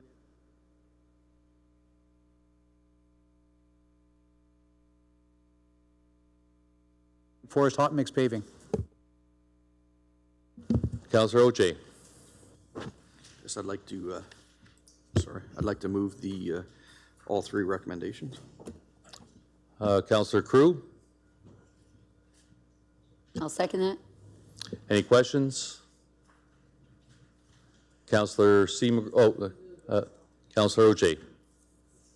It's not really a question, but I'd like to thank Thomas and the Innovation Committee for putting this together. Some innovative ways of working on our roads, and hopefully with this test and then the next one as well, testing, things will work out and we'll be able to use this further on down the road. Thank you. Okay. Can I ask everybody to get a little closer to their mics? I think at times people fade out, particularly for the people at home. I'm having a hard time hearing, so I'm assuming the people at home are as well. Councillor C. McGregor. Thank you, and through the mayor, and it's just kind of to add to Councillor Oche's comments from the Innovation Committee, because it also applies to not only 14A but 14B, but the mandate from our committee and the purpose of our committee so that we can innovate and optimize investment related to infrastructure, bridge, culverts, and roads. And our one particular list on or item on our mandate is utilization of traditional products versus new technology and the relationship of product life and risk. So I think it's really great that these have been brought forward to test some of these new technologies that are available out there, that we might find some good cost savings moving forward with some stronger surfaces that we would be able to provide in our roads, and hopefully eliminate a pothole call or two. So thank you very much. Seeing no other questions, we'll put it to vote.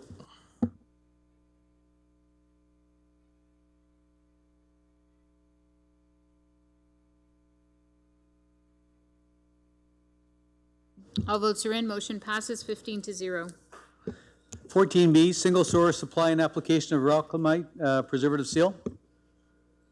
Councillor Foss. Thank you, Your Worship. I'll move the recommendations. Councillor Latimer. Any questions? Seeing none, we'll put it to vote.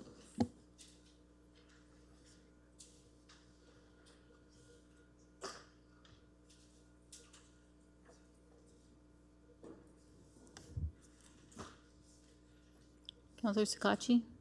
Thank you. All votes are in. Motion passes 16-0.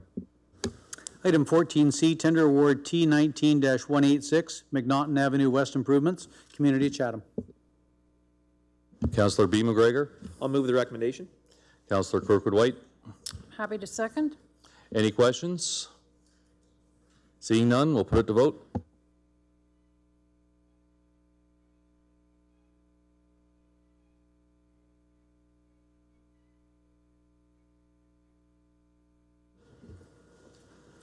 Counselor Crew? All votes are in. Motion passes 16-0. Item 14D, tender award contract T19-212, Cemetery Road Reconstruction.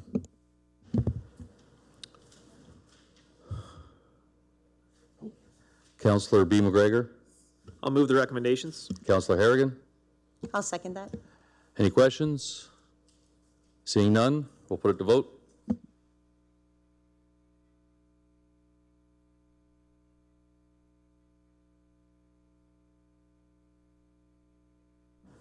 Counselor C. McGregor?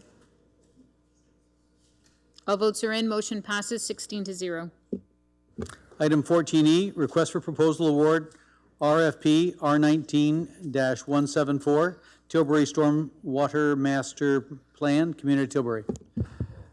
Councillor Harrigan. Happy to move the recommendation. Councillor Oche. Happy to second. Councillor Harrigan, you got the floor. Thank you. I just have a couple of questions. As people know, obviously the community of Tilbury is really looking forward to this storm master plan starting to take place. But just wondering, for the benefit of residents generally, what can we expect in terms of the study itself at a very high level and the timeline for the completion?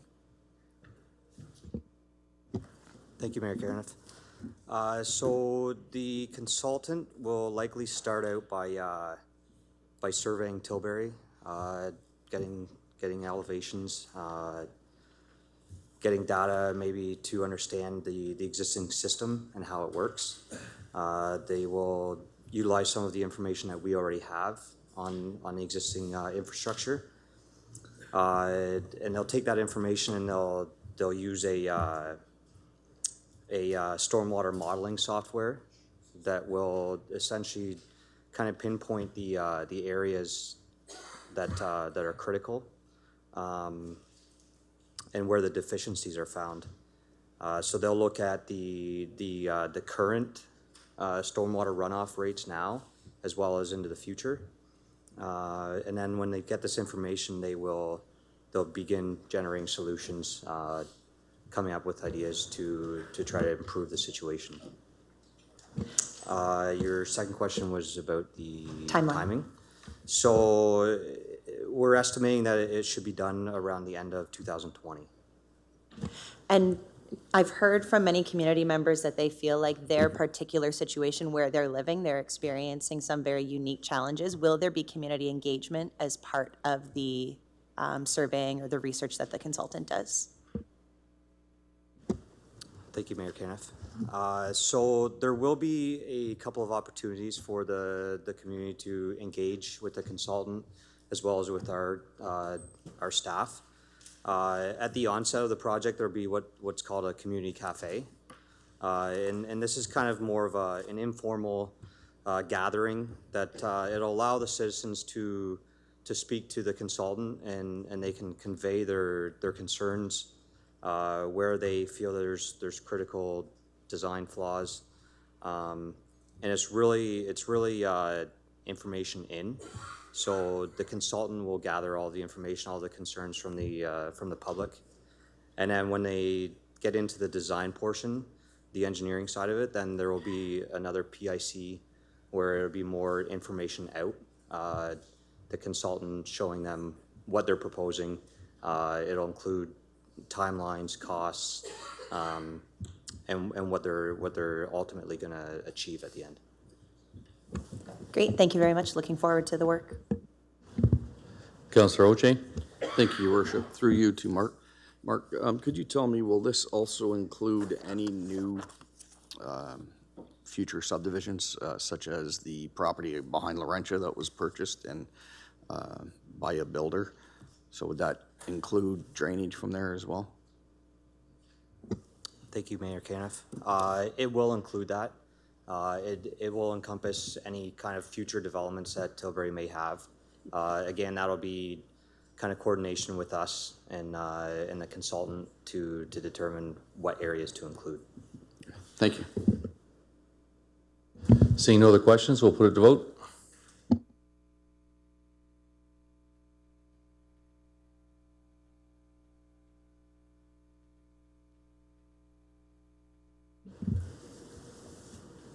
All votes are in. Motion passes 16-0. Item 14F, request for proposal award, RFP R19-188, development of the corporate technology strategic plan. Councillor Foss. Thank you, Your Worship. I'll move the recommendations. Councillor C. McGregor. I'll second that. Oops. Yep, I'll second that. Thanks. Any questions? Councillor Kirkwood-White. Thank you, Your Worship. Just a very quick question. There's a reference in the document to potential partnerships or outsourcing, and I was just wondering whether there was any possibility of partnering regionally with back office services.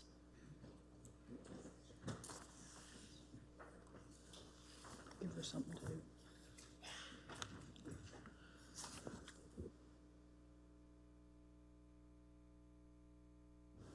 Thank you, Mayor Caniff. Thank you. That would be contingent on what the actual consultant recommends at the end of that, but certainly is a possibility.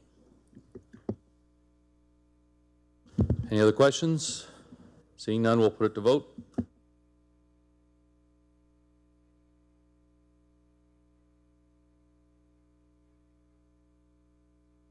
All votes are in. Motion passes 16-1. Time for the main event. Item 15, infrastructure and engineering services. Item 15A, council arena decision. Councillor B. McGregor. Thank you, Mayor Caniff. I have a motion to replace the recommendation in the report sent in advance so we can put it on the board here. I will read out the first part of it that's different. So replacing Chatham Memorial Arena and Erickson Arena with a twin pad and an indoor multi-sport community center at a maximum municipal contribution of $18.5 million. Investments in servicing and traffic mitigation costs are not included. The design to include a maximum 4,000-seat and 200-seat twin pad complex with final sizing and scope dependent on private contributions. Upon completion of construction of one, both Memorial and Erickson Arenas will be closed, repurposed, divested, or potentially demolished. 3, project construction will commence only when the following sources of funding are secured. A, $18.5 million from municipal reserves, or if desired, debt financing. B, minimum $46.6 million from higher level government funding, application pending. C, private funding. D, a budget increase commensurate with the operating and life cycle requirements for the finalized project. Administration to secure land options to accommodate the project, along with an incremental 60 acres for outdoor sports fields for baseball, rugby, hockey, cricket, and soccer. And number 4 there's left unchanged, so I won't read that. What we heard from the community, I'll wait for a seconder, I suppose. Councillor Latimer. I'll second that to get on the floor for discussion. Thank you. So what we've heard from the community and was echoed in the deputations today was a need for investment in the community. We also talked about small c conservative approaches to financing, recognizing fiscal constraints in our municipality. And we also talked about partnerships. That was a message we heard loud and clear. So what's put together in this motion is really us deciding on the maximum municipal contribution, setting that level at $18.5 million. When we look through the report, that's an amount consistent with how much we're going to need to spend in one way or another to improve or replace these facilities. I'll just run through a few of the differences in this motion as compared to the recommendations. So the number was increased from 7.2 to 0.5, and that was so that we could include in that number architectural and land acquisition costs. So to really get a better idea tonight of what council's committing to on a dollar value. Also, obviously, we're talking about a larger maximum size facility. So what we're allowing for, or what the motion is allowing for, is a partnership, is to say that we recognize we're going to have to invest some dollars to replace these aging assets. If you want to take a pessimistic view and think that we're not going to see any community contribution, we're going to replace those assets with a community size venue of 2,200 seats and 200 seats, just like is outlined in the report. If you take the optimistic view and you think we're going to see some significant community contribution, private industry step up, private individuals step up and support this project, their dollars will increase the value of the project. So if there's community appetite for a larger venue, if private industry sees that as something that they want in the community and wants to put their dollars behind it, this is keeping the door open for that. So we're essentially setting the table and saying, if you want to be a partner, if you want this in the community and you want to put your dollars towards it, those dollars are going to improve this project. So I think that that this is a path forward for us that allows the community to be a partner. It's a path forward that lets us tonight decide on what our maximum contribution is, and really sets the stage for us to recognize that there's the option is replacement. That through this report, what is glaringly obvious is that we need senior level government funding. This project hinges on that, and that we need to replace these two aging assets. So I'll leave it there for now, and certainly look forward to hearing the rest of the debate. Councillor Latimer? I want to second Councillor McGregor's remarks.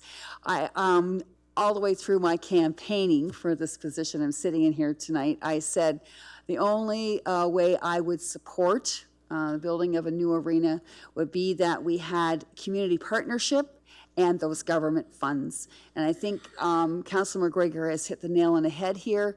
It allows administration to bring back to us the best possible package they can based on the amount of government funding and or community partnership that they can lobby and obtain. And actually, what I like is that it's a maximum amount of funds that we're promising from the municipality. And I think our constituents need to recognize that. Councillor Bondi? Thank you, Mayor Caniff. Just so I understand this, we will spend up to 18.5 million on land acquisition, other services, et cetera, prior to knowing about government funding. Is that correct? So how much will we spend? Because it says administration to proceed immediately with next steps for agreed upon facility option. This will include retention of architectural services cost, developing the required council arena decision to footprint, site selection, property acquisition, parking design. So we're not doing any of this? It says we're going to start like right now. Like property acquisition, that's a big one. Sorry, go ahead. No, I'm just waiting for the answer. Mr. Kelly, can you answer that? Thank you, Mayor. So what council is really, we would bring anything back to council. What we would like immediate approval on is to go forward with the architectural type work. So the architectural, I look at it as a phase 1 and phase 2 type analysis. Phase 1, we'd lay out all of the buildings, the approximate size, and we would marry that with the land that's available in Chatham-Kent. And again, come back with a package which we think is the best solution. So the actual out-of-pocket costs immediately would be the architectural, and that could run up to, depending on timing, anywhere from, I would say, $500,000 to $1 million, depending on the amount of time required to do that. So that's the out-of-pocket costs that you're actually approving. Any land acquisition, we would come back to council again and give you the opportunity to look at that, along with the sketches that says, okay, this is exactly what we can do with this property, and here's how it makes sense. So why don't we just approve architectural design for a maybe, which is all it currently is. There's a whole lot more there than architectural design. You know, what you're saying is fine, but what that says is completely different. It says land acquisition. And I'm afraid if we purchase land and we get $10 or $12 million into this, then administration will come back to us and say, well, we're already halfway there. Federal funding didn't happen, so now what are we going to do? You know, you're in for a dime, in for a dollar, right? Okay, but that's not what I'm reading. Like, I'm reading English, land acquisition, right? Somebody correct my grade 3 reading ability here, because, Brock? Sorry, Mayor Cannon? Sorry, when I just read number 3, when I see project construction will commence only when the following sources of funding are secured. So the 3 of them would have to be there. So they're going to, Mr. Kelly's suggesting that, yes, we're going to have to do some research and spend a few dollars to lay out the plan for it. But when we get to the wall and said, you know what, we don't get our federal provincial money, then we would not proceed with this project. With construction, but we're going to own the land. That's my point. Are we going to buy the land? It's a simple question. Does this give administration authority to buy 60 acres plus of land? It's a yes or no, isn't it? No. So why does it say that? If there's going to be an acquisition of property, that would be, we'd be required to come back to council to get your approval. Okay, The intent of this, though, is that if the municipality is going to be prepared to take advantage of the senior government funding, which we expect is going to be announced between now and the federal election, then we would have to have certain things in place. And one of those would at least be to have options on property or to have some sort of consideration as to where we could build. We would also need architectural drawings.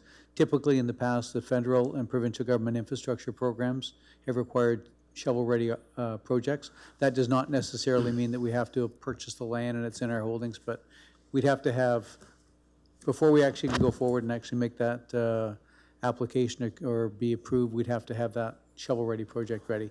But we would have to come back to council before we actually purchase land. That doesn't give us free rein.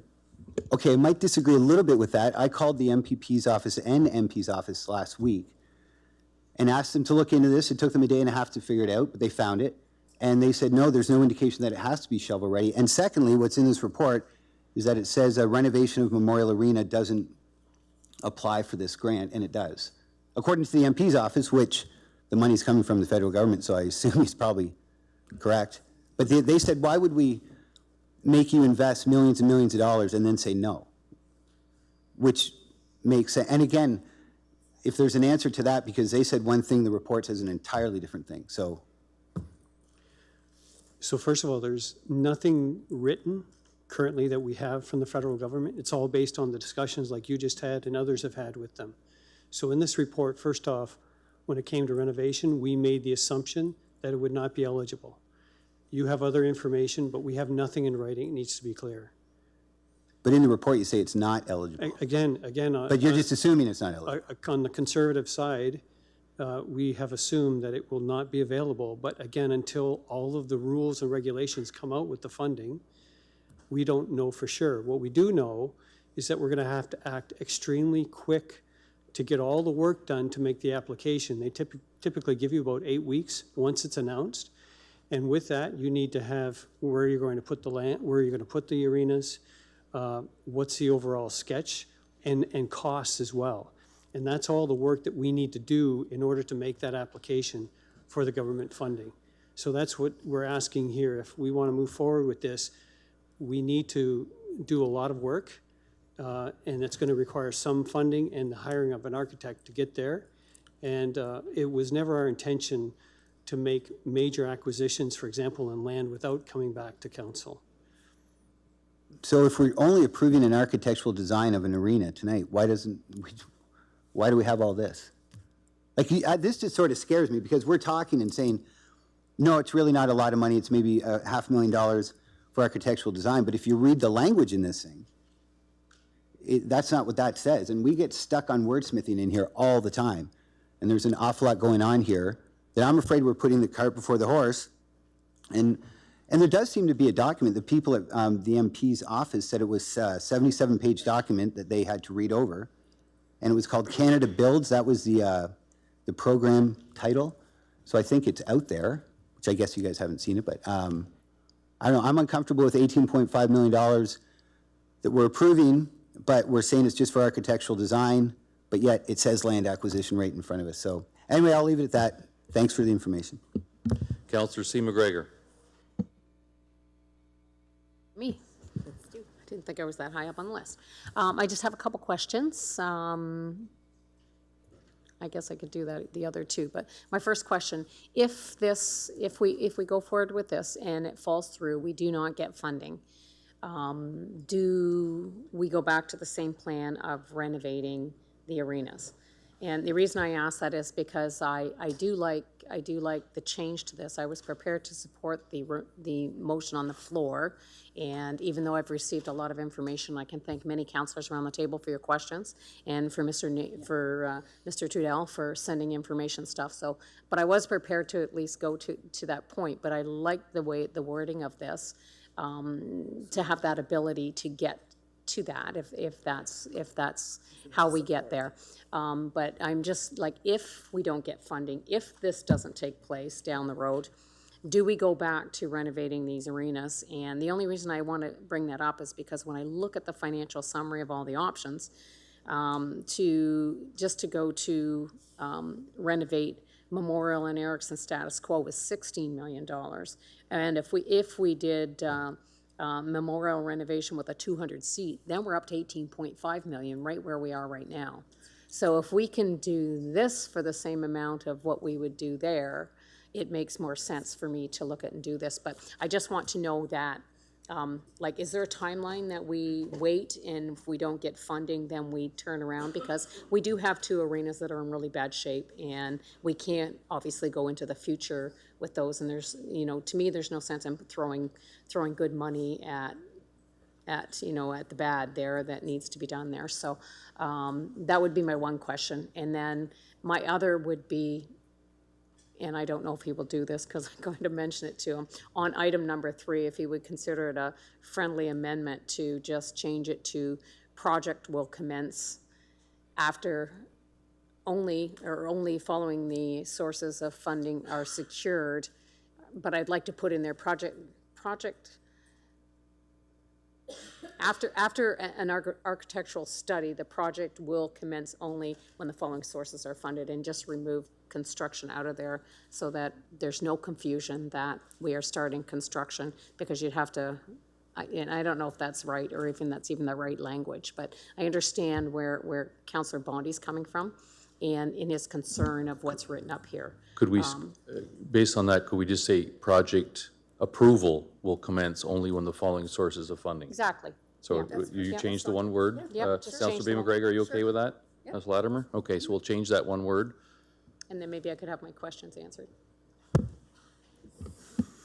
Thank you, Mayor. So your question was, what if we don't get the funding from the government? And my recommendation would therefore be we go back to either strategy A or strategy B. Strategy A is status quo. Strategy B would be the renovation strategy. The status quo strategy, just to keep things going, we have included details in Appendix E that show you that over the next 10 years, we will have to spend a total of $2.8 million on both of those arenas just to really keep them in place.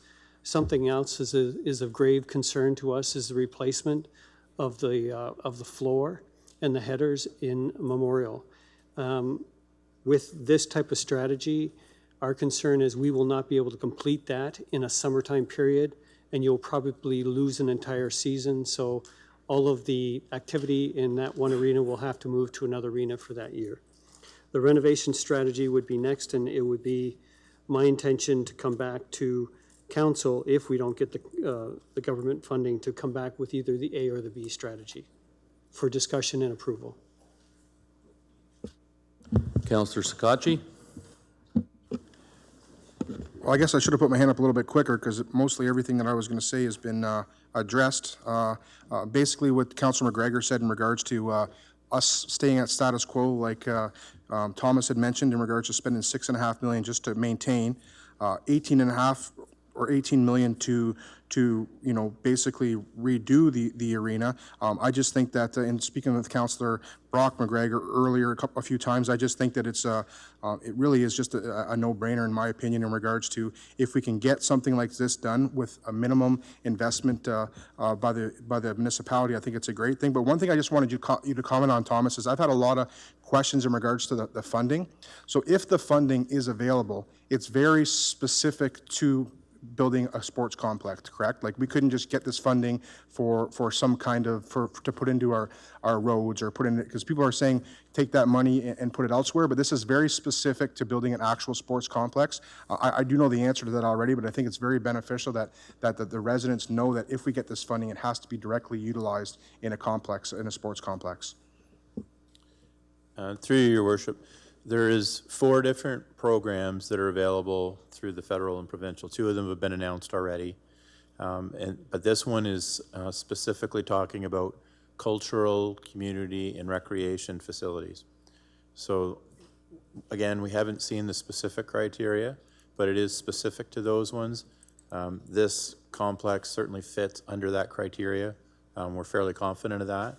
So that's why that, if we were able to put in an application and get that funding, it would be specific to this project, and we wouldn't redirect it to roads or bridges or anything. And then just one quick follow-up question, either to Mr. Kelly or yourself, Mr. Turner. If we, so to speak, don't support this today and miss the boat, is there a good chance and good opportunity that we will miss the funding on this project?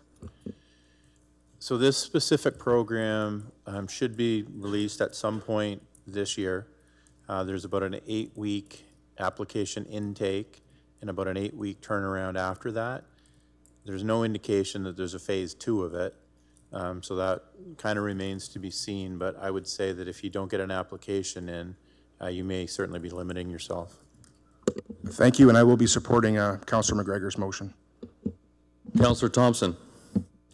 Thank you very much. I just had one follow-up question because Councillor Sakachi, Bondi, and McGregor really had a lot of the same concerns I did, but Councillor McGregor brought something up in regards to what happens if we don't get the funding, and I heard your answer and I like it, but I didn't hear a timeline as into when is kind of the drop dead on this, because potentially we could wait, well, the way it's written, years for funding to come through.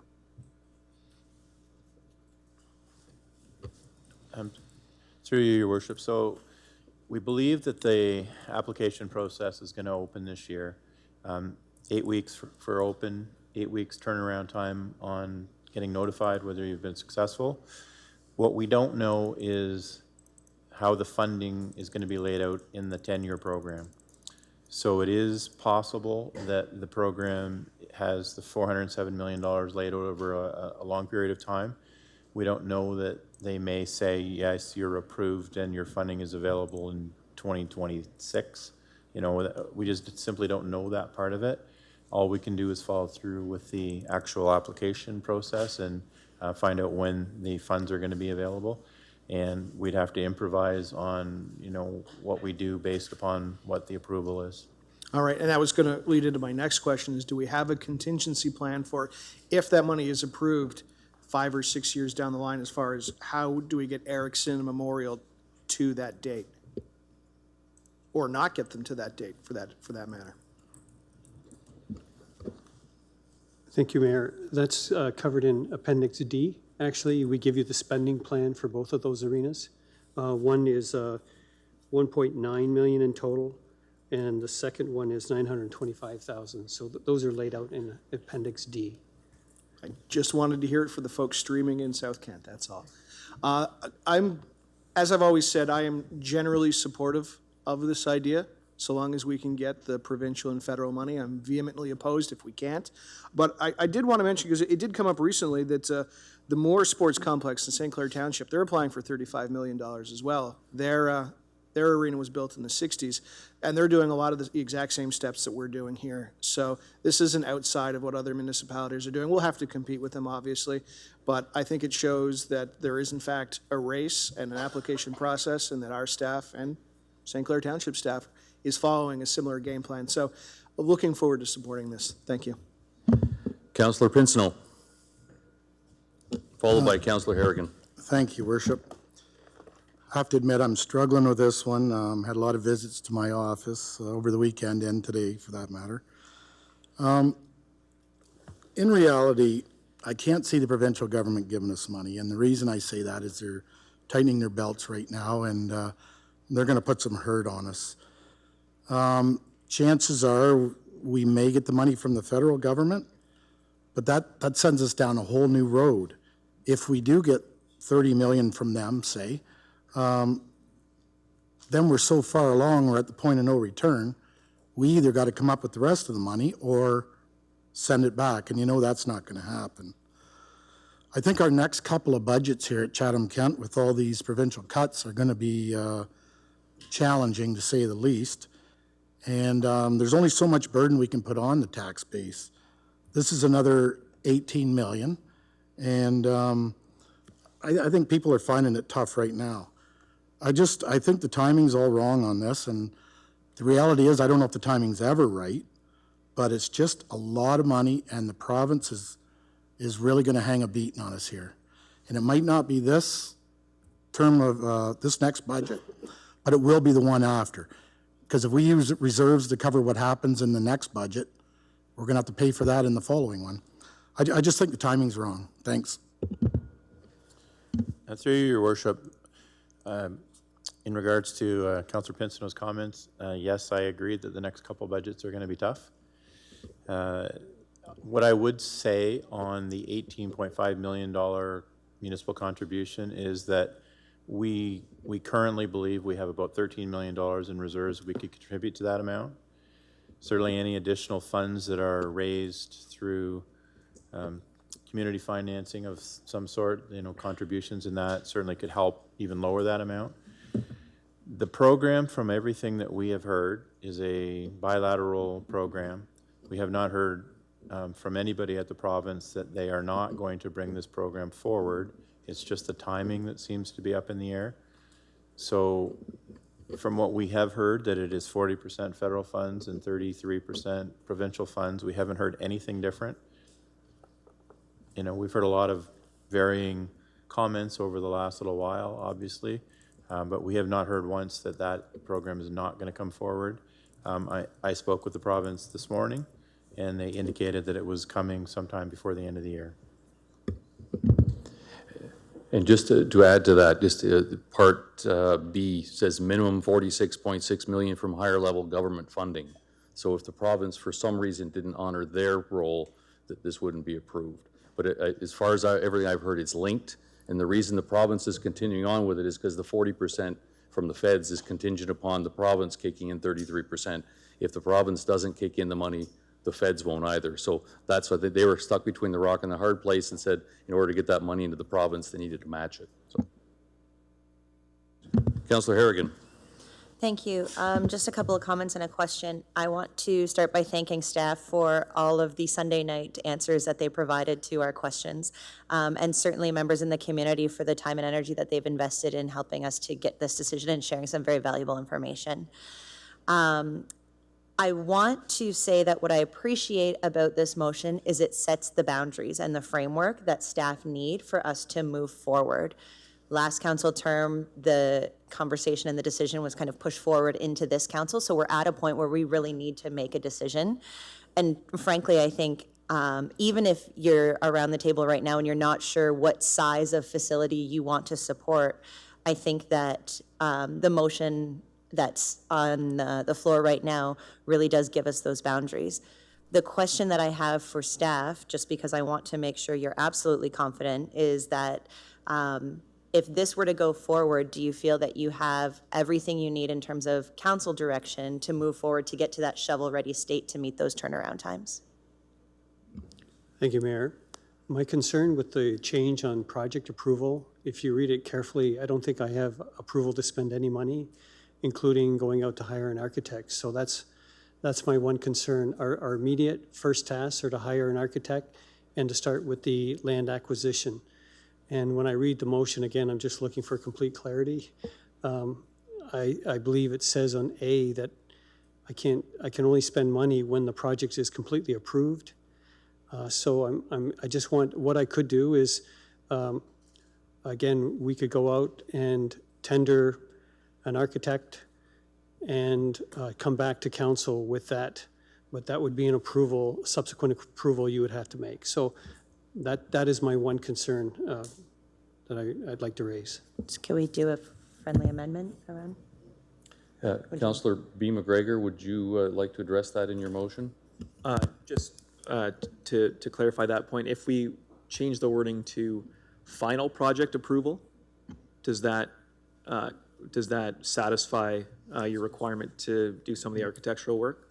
So essentially, the intent saying that the final scope of the project, we don't do the final steps in the project until those criteria are met. Would that satisfy the work you need to do? Mr. Mayor, if I can make a suggestion. So number 3, when it talked about project construction will commence, I think that actually made more sense. I think what needs to be changed is paragraph 4. That's the one that talks about, the way I read that, it looks like administration does have authority to retain architectural services, do site selection, property acquisition, et cetera. So it seems to me, maybe there, Councillor McGregor could change that if he wishes to just say that we're just doing architectural services right now, and that staff can maybe look into the other matters but don't have authority to proceed with them. Is that helpful?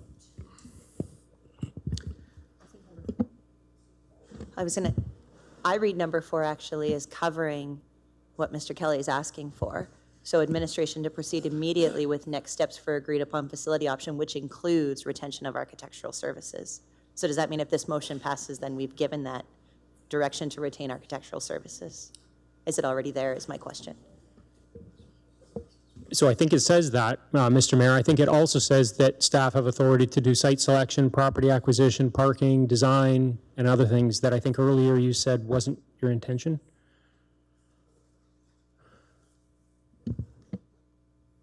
So we need to clarify the wording. Yes, so we need to clarify, particularly on the property acquisition. We've clearly said that the property acquisition would not happen without council approval. Does it make sense then to put a limit on to saying all these things? I'm just tossing that out. You said $500,000 to $1 million. Would that, if we put a limit in there to say all these things not to exceed a dollar value, would that cover off everything that we're talking about here? Thank you, Mayor. I would be fine as long as there's a clear understanding that we'll go out, we'll secure an architect, we'll get a price, and we'll come back for that approval. When we have the land and we're close, once we have a sketch and we're researching the land, again, we'll come back to council when we're ready to purchase the land. So we can do that in steps. I just want to make sure that's clear to everybody on council. That's how we'll operate going forward. Okay. So would number 4 be more appropriate if it said administration to proceed immediately with preliminary architectural design and options for land acquisition? Would that be sufficient? Yeah. One more time. I'll try and say that again. Administration to proceed with preliminary architectural work and land acquisition options. Yeah.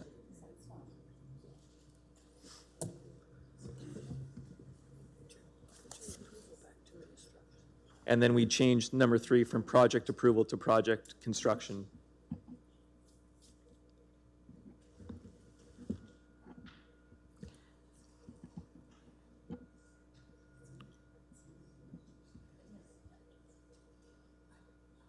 I have a couple Yes. more comments. Should I just keep going? Sure, keep going while we Okay, make yep. this change. Sorry.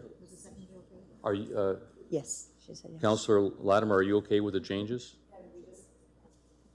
That's fine. I was just thinking, just take out property acquisition in number 4 and put back, take out approval and put construction back in number 3. Make it simple. Well, I think they both say effectively the same thing, but Yeah. I it's just- don't want to okay. get into a wordsmithing Yeah, I battle know. when Yeah, they all no, have to my- do basically the same thing. Okay, so Councillor I Harrigan, just wanted to continue make sure that if this goes forward, that staff have everything they need to start to take action. So if as a council, we I will call rise to the occasion of committing to build a bigger recreational complex. I think this is an investment that benefits all of Chatham-Kent. I've certainly heard from the groups in my ward, in my area, that building a complex, a larger complex, will benefit their recreational programs because they'll have the ability to host things like tournaments and figure skating competitions and things like that. And in that sense, like, we as a larger community have that commitment to invest in ourselves.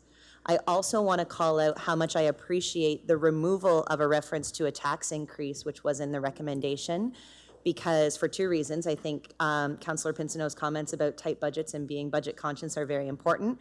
I think this recommendation really is going to challenge our staff as we get closer towards the actualization of operating this new complex. Then we'll understand better what those requirements are and be able to look at our budgets at that time to decide how we're going to operate.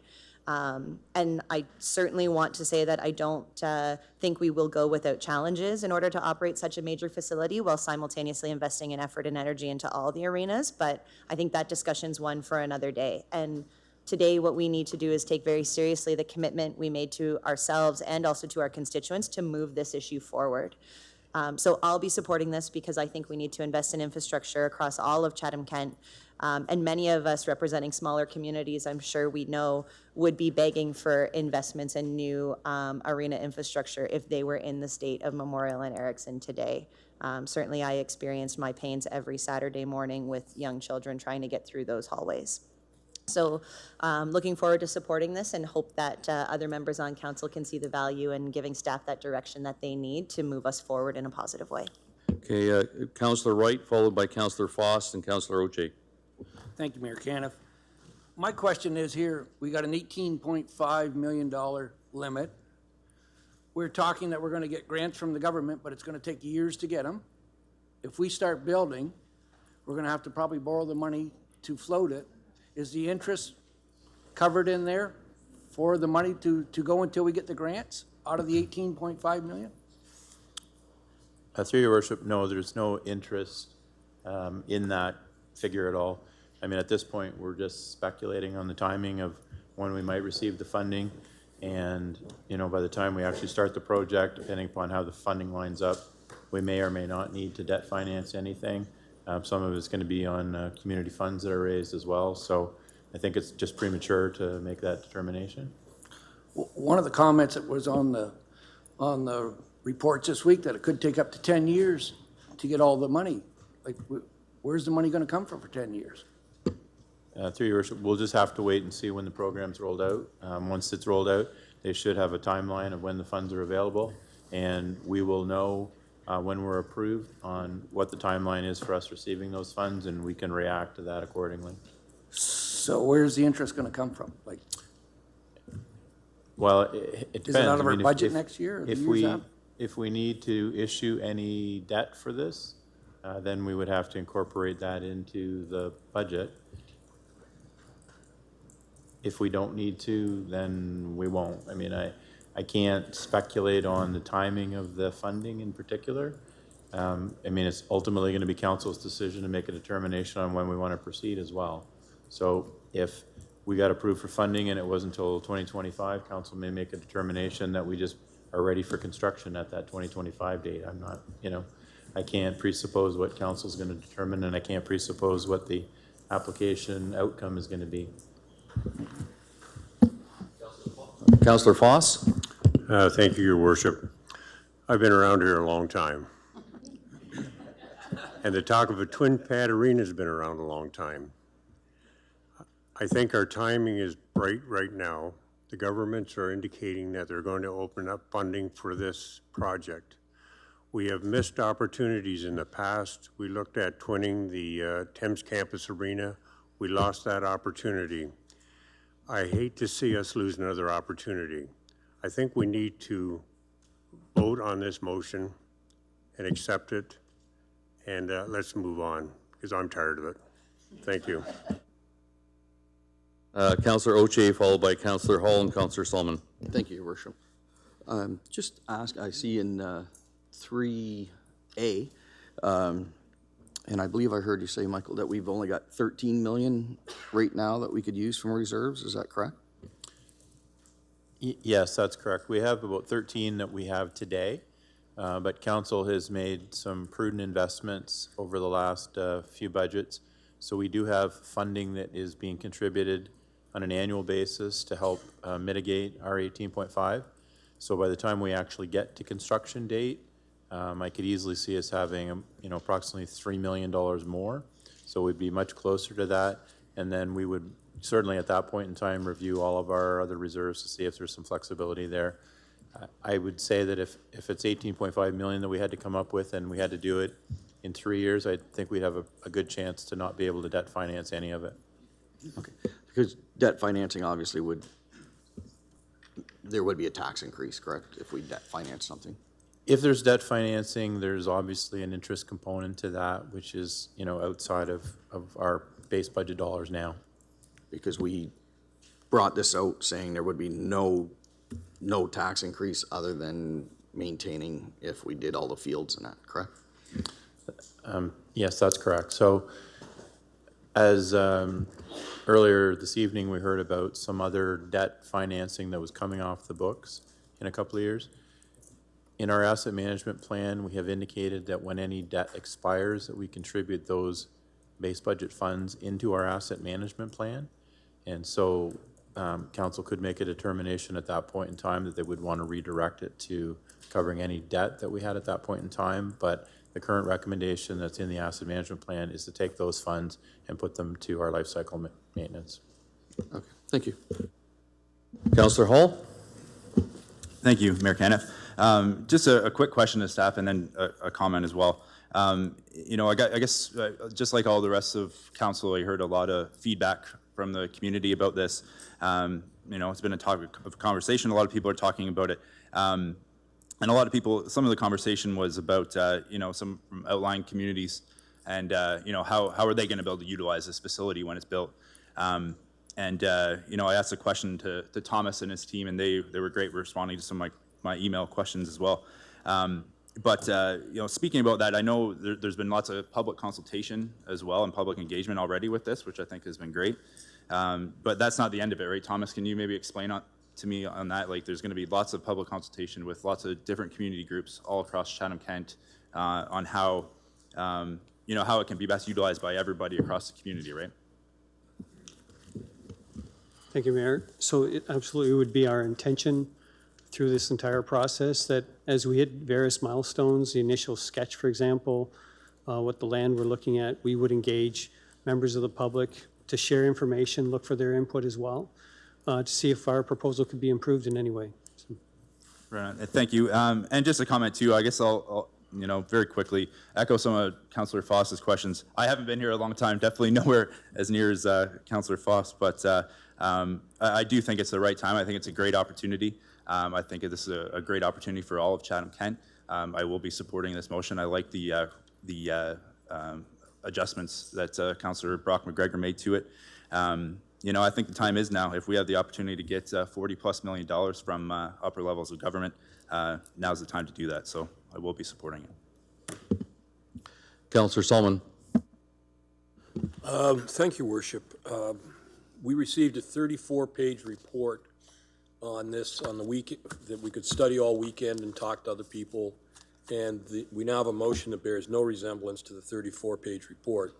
And we're asked, when we have to bring motions for $150, we have to bring a motion. But when we're dealing with, I'm not even sure how much this ends up being, but it looks like it's in the $60 to $70 million range, maybe more. We have a motion that most of us have never seen before. So, think about that for a moment. Taxpayers out there who are listening. I've got some real questions because I just don't understand the motion and where it leads us. So might I ask, number one, line 2, what in brackets is investments? What investments what's that mean? There's just a word missing. It's investments in servicing and traffic mitigation. So take the comma out, put the in. Okay, so that's one question. I'll get back to it in a moment. Private funding, C. Okay. I have been here a long time, and I have been through an arena where we had all sorts of promises of private funding, and I gotta think of a polite way to say that. It did not arrive. So I don't think we should do anything until private funding is in hand, and it should be added to that. Because promises of private funding are like, I'm from the government, I'm here to help you, and a couple other phrases that go with that. The Thames Campus Arena, which is a 75-year lease, which takes it to 2066, is the way it is because the money didn't come in from the private funding. People are very enthusiastic, but circumstances change and checks don't get written. So either the mover's going to agree that the private funding be in hand, or I'll make an amendment on that. It says $18.5 million, but we already know from just the discussion around the table that it is far higher than that. The architectural designs are going to include 2 separate arenas, one 4,000 seat. I've never understood where these numbers come from. 4,000 versus 2,200 or 4,400 versus 22. I have no idea. I haven't seen why those are the right numbers or the wrong numbers. But in any event, you're going to have 2 architectural designs. If you allow options to be taken on lands, and I'm only saying options, you're talking, if you're acquiring lands that are not within the current boundaries of the Ward 6, and you're looking at farmlands, well, I deal in that every day, and I can tell you, you're now at another, so $2 million on top of that, you're now at $20 million. And then you look at acquisition of land of 60 acres. You're paying another premium for that. So you're committing to far over that. Let's not fool the public. It's not 18.5 unless you put in those brackets that the architectural design and any options for land or acquisition of land are all included in the 18.5. And I'd say including the servicing and traffic mitigation. Because I can think of one of the locations that may be on a main thoroughfare that's going to require, it already has traffic problems, so you're going to have to do something about that. The only lands that you can actually put this on without a huge land cost are one that formerly had a truck plant on it. If you're going to put it on farmland, if you're even thinking of putting it on farmland, then you got some real land acquisition costs. So tell me, is there a reason that bracket doesn't include the architectural design and it doesn't include the land acquisition costs? Councilor McGregor, can you answer that? Yeah, happy to answer that. So I discussed this with a few people, and one of the if we look at the initial recommendation that this recommendation was based on and the 34-page report that this recommendation was based on, initially in the bracket, it said investments in servicing and traffic mitigation costs, architectural costs, and land acquisition costs are not included. Right. So your very concern was that number could inflate very quickly by keeping those costs out of our total capped amount.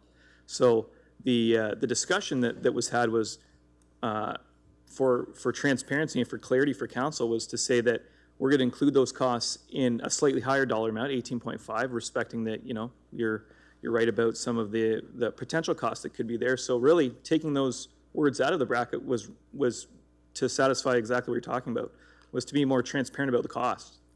Well, I think the cost should be included in the brackets, and it should say investments in servicing, traffic mitigation, architectural design, and land acquisition costs are included in the 18.5. That's transparent. The public knows it's actually 18.5 that is coming from municipal reserves. Well, that's exactly what it says. No, it says they're not included. It's excluding in the brackets. So it's saying that those things are not included in the cost. All other costs are included. So rather than list out every possible cost for design and project and everything, it's, as was based in the original recommendation of what we could read on the weekend, was listing the exclusions. So it'd be very clear what the exclusions are. So we still have some exclusions listed, but what we're really trying to say is 18.5 is as much as the municipal taxpayer is going to pay. So trying to do what you're talking about. So I mean, maybe it's a little convoluted, but I think that's clear. I think it's very convoluted. Are the architectural costs included or not included in the 18.5? Yes. Okay, well, can I hear that from administration? Yes. And are the land options included in the 18.5? Yes. And does anyone have a problem with changing 2C to say that private funding must be in hand before project construction will commence? It doesn't say that. It doesn't say it's in hand. I've been through this before. And I don't mean to wordsmith it, but I've seen the failure that occurs when you don't have the money in hand. Try to collect it later. Thank you, Your Worship. Administration would be requesting that before we actually were able to submit a final application to the government, we would have to have a commitment for how much money is available in total budget. Now, what the form is, I'm not sure that it's a formal contract, or, you know, I don't think the money's going to be in our bank account necessarily if we have some time, but the intent was that we'd have to have a firm commitment of any additional funding before we could actually commit to how large of a project. I look for direction. What would be, are you looking for a check to be in our bank account, or? Well, promises don't cut it, because that is the history of the Thames campus arena. What would be deemed a suitable level of security? Well, I'd leave that to, I'd say the private funding has to be in hand. And then you can determine whether it's done with a check or whether it's done with some other method. Secured isn't enough, because that's what we had last time. And it never arrived. So if you want reality, that's what you do. So I'll leave it to you. How you secure that for your worship to staff? Or do you want me to amend it to say it's got to be in hand? Councilor B. McGregor? Would you be happy with private funding confirmed? Contractually confirmed? Is there? Yeah, contractually confirmed is fine. Okay. Something that we know that it's not a promise. Yeah, I'm comfortable with that. But that's what happened last time. No. Yeah. Okay. So are you okay with that? Now, finally, sorry, go. or almost finally, when I see that up there, finally or almost finally, this started as an arena. You'll recall the last term of council, this was an arena replacement program. It now is a sports fields for baseball, rugby, cricket, soccer. Where's the report that justifies the need for that? Not that I'm against it, I'm just don't see, that wasn't what the original report, that isn't. Yeah. So, Mr. Kelly? I understand that there's, Your Worship, I understand that there must be a demand for the ice time and the use of the ice, otherwise we wouldn't be doing this, correct? And there's a current demand for it, which is my concern about time. Like, if we don't have this in a year's time, then I think we move on to something else. But where is the proof of the demand for baseball, which we seem to have amply handled with a state-of-the-art Rotary Park for baseball, and Turner Field right near Rotary Park, and other diamonds throughout the city? Where's the demand for a cricket pitch? I mean, that takes a small, if you play, okay, but there's no report that shows a demand for a cricket pitch or soccer fields. You know, you may have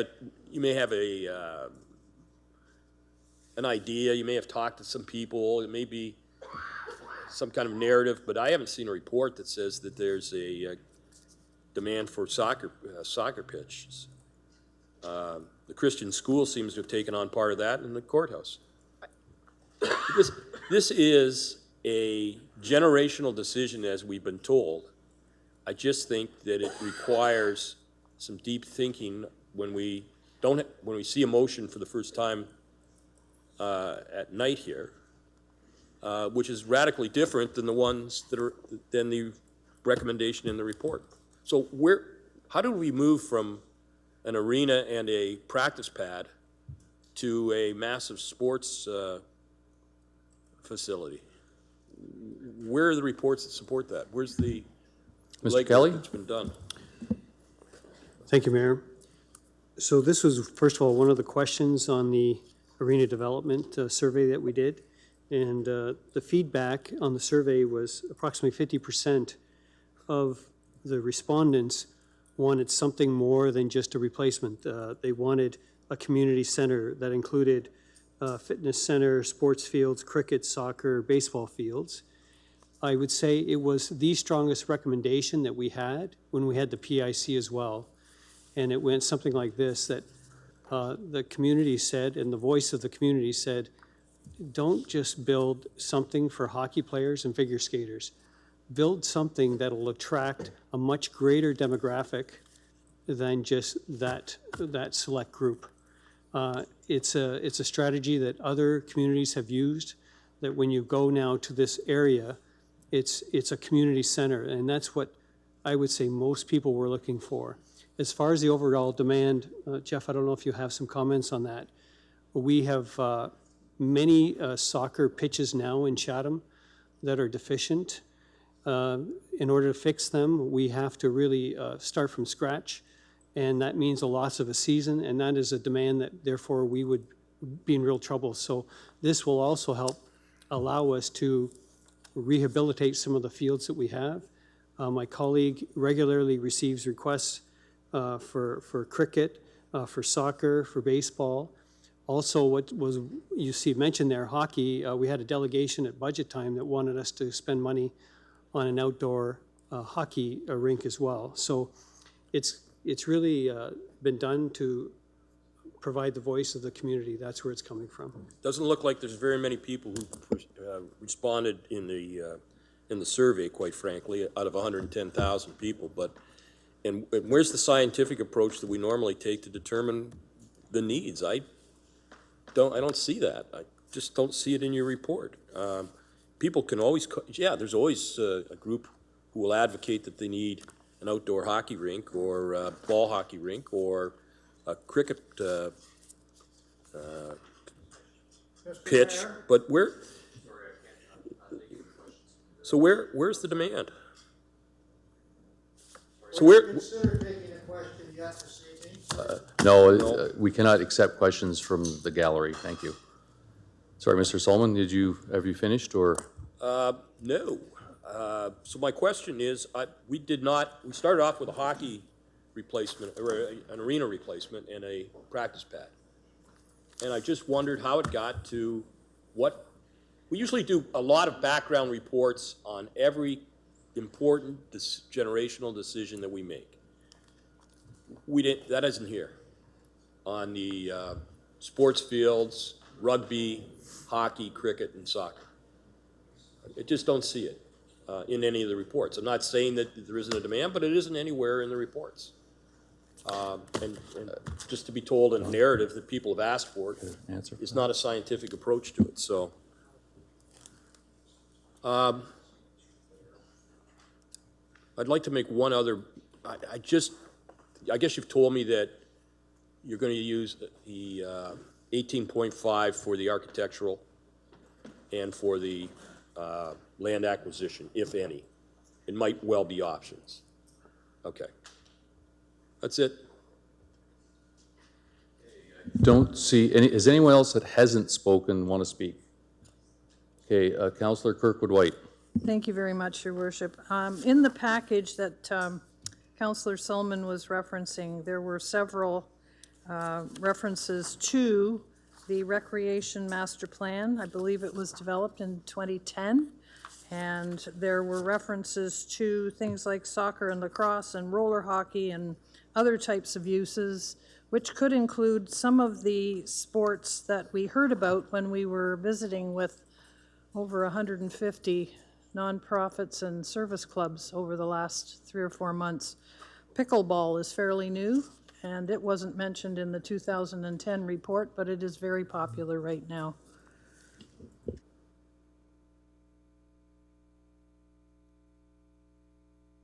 Councillor Crew. Thank you, Mayor Caniff. Question to Mike.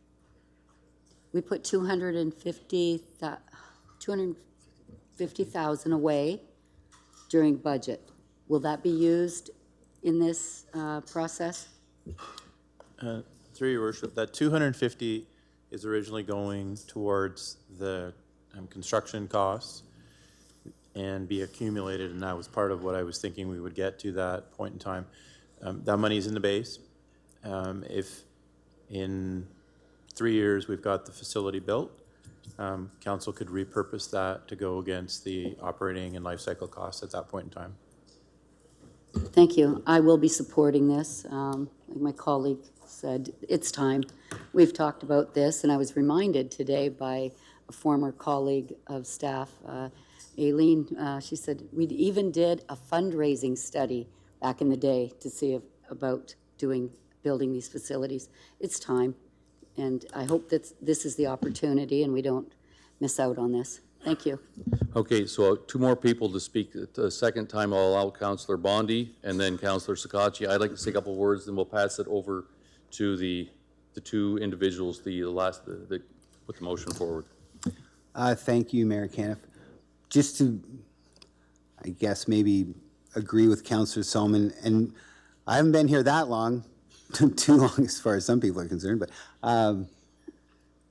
again, it's the 11th hour. We get a motion, decide now. So I don't see what the point of having this thing sent out to us early last week. An entire report that now basically is moot because we've changed it at the last minute. So I don't think that's fair to us to have to make this decision. But anyway, that's just my opinion. Now, my question, as I read this, and I know I'm probably reading it incorrectly, but it does say project construction will commence only when the following sources of funding are secured.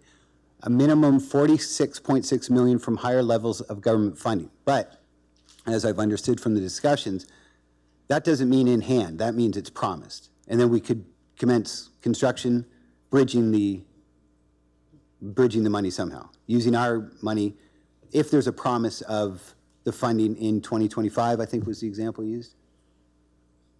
Through your worship, so I'm just speculating on an example of when funding may be available. It could be available right off the bat. That's certainly possible as well. If the funding was not going to be available till a point in time, we would work with council on, what their direction is for us proceeding with the construction. So it is possible that we might have to, sort of gap fund it until the funding comes in. And, there might be some interest costs associated with that. But we simply don't know when the funding my biggest fear program isn't out. interest costs. It's that if the Liberal government of today announced that we were approved for this for the maximum amount, and we have a Conservative government just tears it up and says, no, it's change of government. It happens all the time. Look what Doug Ford's doing to us. So that's possible, and we could be mid-construction. Then we're on the hook for the whole thing. But the way it reads is that that money would be secured, but that's only in theory, correct? You can say yes, it's all right. You're not going to scare off anybody but me. That's certainly a difficult question. I think if there's an application, it gets approved. There's been a commitment from the government in the bilateral agreement of the legislation that was out at that point in time in the program. But the government of the day, right? It's just, there's an election around the corner. So if this was approved in the next 8 weeks, one could see that as an election ploy. And if that government did not win re-election, we would be especially if we elected, depending on who we elect, we could be at the mercy of the next government, but we could have shovels in the ground by then, and then we're on the hook. Because we've started, we're not going to stop, obviously. So we're not going to wait to get the money in hand, is what I'm hearing. Well, I think what we'll do is, depending upon what information we get back from the application process, we'll have an idea on when the funds would be deemed to be available to us. So, at that point in time, we would have to react accordingly. So I can't tell you when those funds might be available in the program. Okay. But that should be part of, what gets approved in the application process. We should know when the timeline is. So the difficulty I have with this is there's a lot up there, but when we discuss it, it doesn't sound like we're approving much of anything other than some architectural drawing money. So why do we have all this in front of us if that's all, You know what I'm saying? Like, this conversation's going to flow well, maybe we will, maybe we won't. But if you read that, we're approving, first of all, nobody's even talked about why we need a 4,000-seat arena. I guess the Maroons are going to get awfully popular awfully soon. But that said, we're approving all of this, but in our conversation, we're only approving 500,000 to $1 million in architectural studies. So why don't we just have that as the motion and we can vote on that instead of all that, because none of it counts. So I would suggest that what this does is it provides administration a direction on all the other things that are associated with But this. with no authority to do any of it. Well, we'll bring that all back to council, but you can't bring back a recommendation to council if you haven't done the investigation of it. The well, all we're approving is architecture and land options. That's all you have authority for tonight, Thomas, correct? Yes, that's essentially, it's item 4, which allows us to get moving and allows us to put ourselves in the best position to make the application to the government. My concern is that we are going to have to move very quickly right after this, if this motion is approved, in order to put ourselves in that best position. And we want to be the first to the market on the application to put, again, to get the highest amount. So there's a sense of urgency from my perspective, but to get moving and to make that application, that's what I talked about out of pocket. The risk right now is at, say, $1 million. And that's to be confirmed, please, because I haven't got an architect in hand. It's just an estimate. So then why don't we approve number 4 only? That's exactly what you just said. Oh, I know, boo. But that's what you're saying. Anyway, I'll leave it at that. That's just what I'm hearing. You know, you just said that administration proceed immediately with primary architectural work and land acquisition options. So the top, number 1, 2, and 3, I don't see the point if they're not necessary. So thank you. So therefore, what do I design to? What do I build, a 2,200, a 4,000? Well, we don't know yet, do we? Right, but I can start with this, and timing is important. You know, we are going to have to make some decisions on the architect and the overall design. So what this does, it allows us to get moving. It allows us to start hiring the architect. It also allows the rest of our team to look for those private funds out there, and that puts us again in better position for the government funding. Okay, seems a little murky to me. Okay, thank you. That's enough for me. That's it. Councillor Sakachi? I just really wanted to clarify my comments really quickly. I did say a minimal investment of 18.5 million. What I wanted to say is a maximum. So I want to respect the fact that I do realize that 18.5 million is a lot of money. I just wanted to make sure I clarified that I meant maximum, our contribution would be 18.5 million. I just want to add a couple comments before I hand it over to the movers. We're planning here for the next 40 to 60 years. We won't have another opportunity to do this. I look back in 2008, we had this, well, there was big financing out there and we didn't do anything. So the last 10 years, we've been dealing with old facilities. If we don't do anything now, we could be looking another 10 years. And then what we're going to be doing is renovating.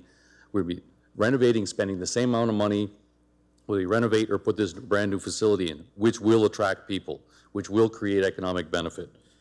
So we've got to take advantage of the opportunity for financing. What I like most about this is that it encourages the public to step up with the money. If we as a community want a 4,000-seat arena, we're asking for various people in the community to step up and get us to that next level. That's what I like about it. We'll skin in the game. I'm confident there's enough people out there that want a larger arena. They're going to step up. So this gives an opportunity to base level funding. We're asking the public to replace what we've got, but what we're looking for is the community to step up and make it that so that we can actually get that 4,000-seat arena or something bigger than what we're approving here tonight. So with that, I'll pass it over to Councillor Latimer, and then final comments from Councillor B. McGregor. Okay, thank you. Through the mayor. I think it's important that when we task the administration to bring back their recommendation for this recreation complex, no matter what size, be it 2,000 plus 2 or 4,000 plus 2, we have to remember that that will include a plan, I assume, that's going to support and bring us the information to allow us to know how we're going to maintain and grow this facility. The taxpayers need to know, and that's what they're worried about. They're already subsidizing the current arenas, along with a few other past projects or ventures that this council has pursued. So they want to know that when you bring us back, or when we hear the recommendation for the complex, the recreational complex, no matter how large, there has to be a plan with it, and how you're going to manage it, and how we're going to manage the costs associated with both maintenance and operational. And I expect that that will come when you bring that package to us. I want to also remind the constituents that there will be another report that Mr. Bray is bringing to us with regard to how we're going to optimize the current operational costs and maintenance of our current 10 arenas in the interim. Correct, Mr. Thomas? Yes, that's correct. Okay. Okay, Councillor B. McGregor, final words. Thank you, Mayor Caniff. Certainly appreciate the discussion around the table, and I'm glad this discussion took longer than the 311 or anniversary discussion. With respect to getting to this this motion, it's based on options that were in the report, and the understanding when we have discussed this previously in the production of this report was that administration would bring back options, and council could bring some of those options outside of the report to make the recommendation, and that's exactly what this is based on. These numbers are based on what's in the report, and it really is built from that. So I don't think that there's anything, and there shouldn't be anything surprising in this recommendation. When looking at it and thinking about the private funding portion, certainly respect Councillor Solomon's comments, and the experience with Thames Campus, I think, was top of mind when we were looking at this and saying that rather than approve a full big spend and then go ask the community for money, it was let's approve a maximum spend and then see if the community wants something better. They're going to provide money and see increased value. So it wasn't saying, hey, we're going to go out and do this, and by the way, if you want to chip in, that's great. It's we're going to do a minimal replacement, and if you want to chip in, you're going to get something better. So it was really trying to incentivize that public-private partnership relationship component of the plan. So I think that's where there's an attempt to do something a little bit more creative and maybe to spur that private funding in a different direction. So I just want to reiterate that this is really about leveraging what we have, and we know we're going to have to spend some money to replace these aging assets. And in my view, this is the best way to leverage the dollars we're going to spend into partnerships with senior levels of government and into private partnerships. So I think this is the responsible way forward, and certainly appreciate all the work that's gone into it thus far and all the work that'll go into it from here on out. Thank you. Okay, let's put it to vote.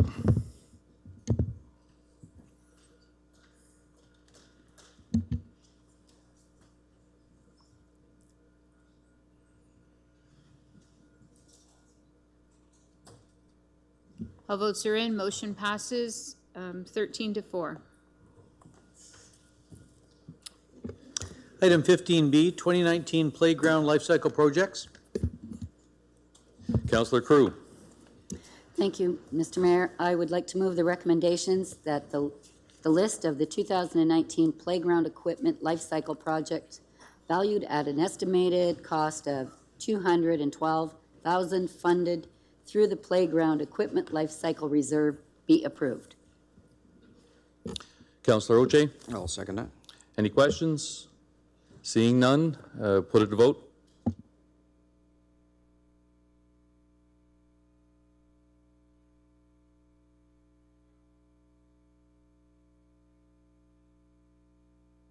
All votes are in. Motion passes 17-0. Item 15B, I beg your pardon, 15C, Connecting Links Program Application, Grand Avenue East Rehabilitation. Councillor B. McGregor. I'll move the recommendations. Councillor Kirkwood-White. I'll second that. Any questions? Councillor C. McGregor. Just one question, and sorry for not sending a message up earlier because I was just looking at it. Back in the last council, when we were looking at connecting links, We worked on the McNaughton area project in Wallaceburg, and then, of course, now we've got to the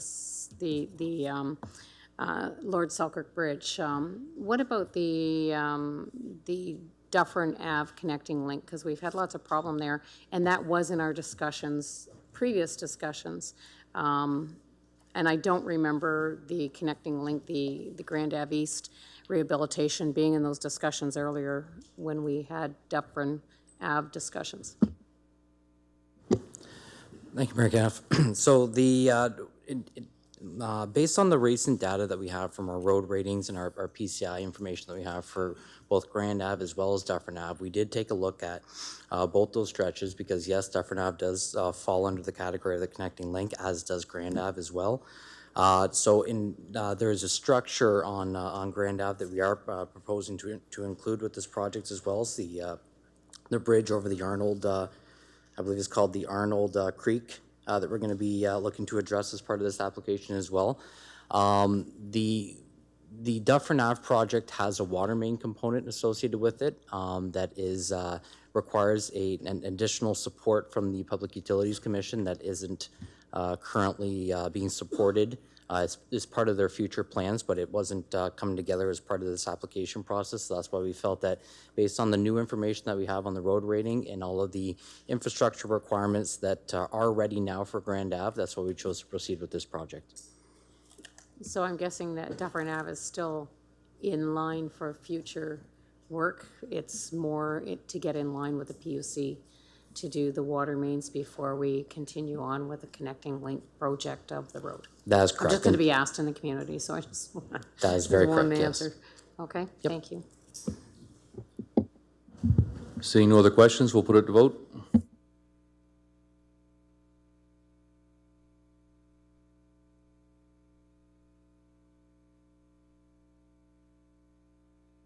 All votes are in. Motion passes 17-0. Item 15D, license agreement with Hydro One Networks for municipal lands in McGregor Kinsman Park, Blenheim, and along Chatham Road, Blenheim. Councillor Latimer, I'll move the recommendation. Councillor Thompson. Happy to second it. Any questions? Councillor Scotchy. Got a question for Mr. Bray, if you don't mind coming up for a second, sir.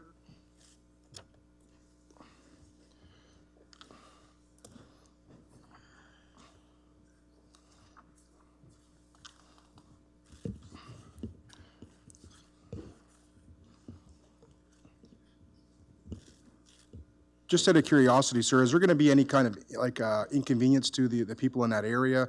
Because I read the report a few times and I just can't quite figure out what exactly they're doing. I know the location exactly we were talking about, but it's pretty long. It's a pretty long agreement from May to December. So is it just going to be basically utilizing that little piece of property outside the park, and that's the extent of it, or is it going to be closing off the the trailway and the road allowance and that as well? Through Mayor Caniff, access to the park will be maintained. It's just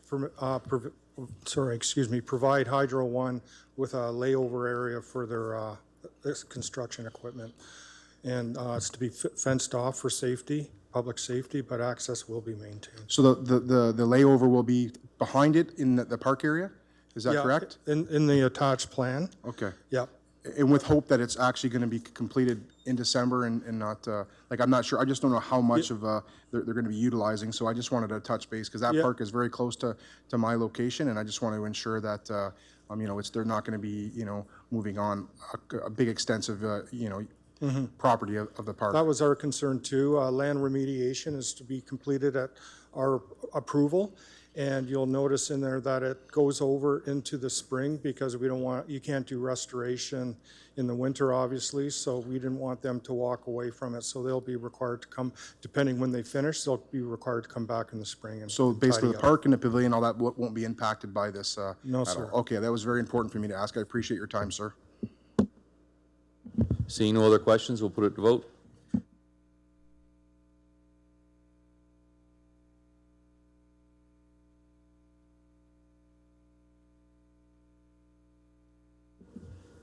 All votes are in. Motion passes 16-0.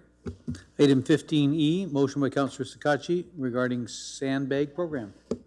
Councillor Scotchy.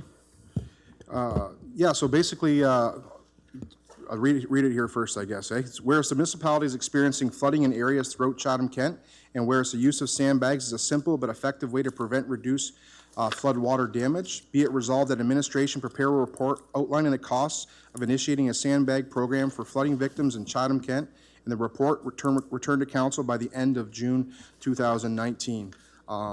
Just to touch base on. We'll give you a seconder first. Sorry, my apologies. Councillor Thompson? All right, Councillor Scott, you got the floor. Thank you very much. I apologize for that, sir.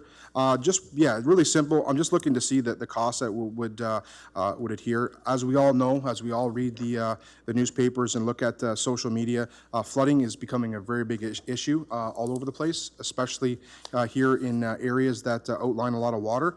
And I think that it's very important that we look at what we can do. Now, we know we can't do a lot for these residents, but I think it's very beneficial for them to know that in dire straits, that we're going to be able to come up on their, close to their doorstep and drop some sandbags there. So I just like to see, a cost initiating that program. Any questions? Councillor Thompson, followed by Councillor Pinsino. No questions. Happy to support it. Happy to second it. I do sit on the Lower Thames Valley Conservation Authority as the vice chair. To Councillor Sakachi's point in regards to, we have a lot of shoreline in Chatham-Kent in a lot of our wards, and today they came out, the Lower Thames that is, that Lake Erie came up 20 centimeters in the last month alone, is 18 centimeters above where it was this time last year, and Lake St. Clair, very similar situations. It is so bad in most of our areas that even a stiff breeze of about 40 kilometers an hour can lead to very severe flooding, not only in the South Kent area, but Lake St. Clair as well as the Wheatley area too. I think this, at the very minimum, is a step we need to take. So very happy to support it today. Thank you. Councillor Pinsino. Thank you, Your Worship. In the report, could you also include life expectancy of the bags? Because I know if they sit for a period of time, they're no good. So could you include that in? Thank you. Seeing no other questions, we'll put it to vote.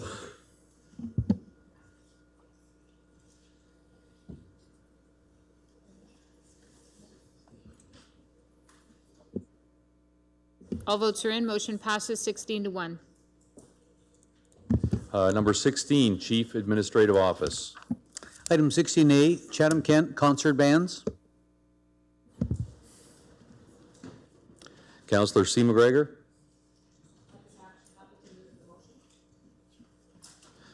Councillor Hall. Happy to second. Questions? Councillor Latimer. I'm wondering, out of that, isn't that $387,000, was it not part of the community fund? And, good, Amy's here.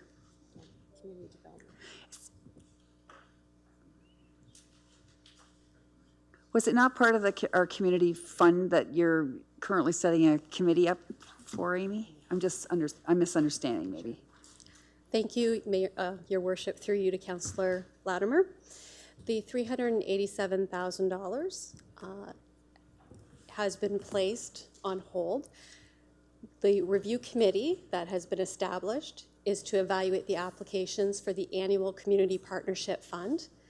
That review committee met approximately 2 weeks ago. A report will be coming to council shortly on the recommendations for those funds. The balance of the 387,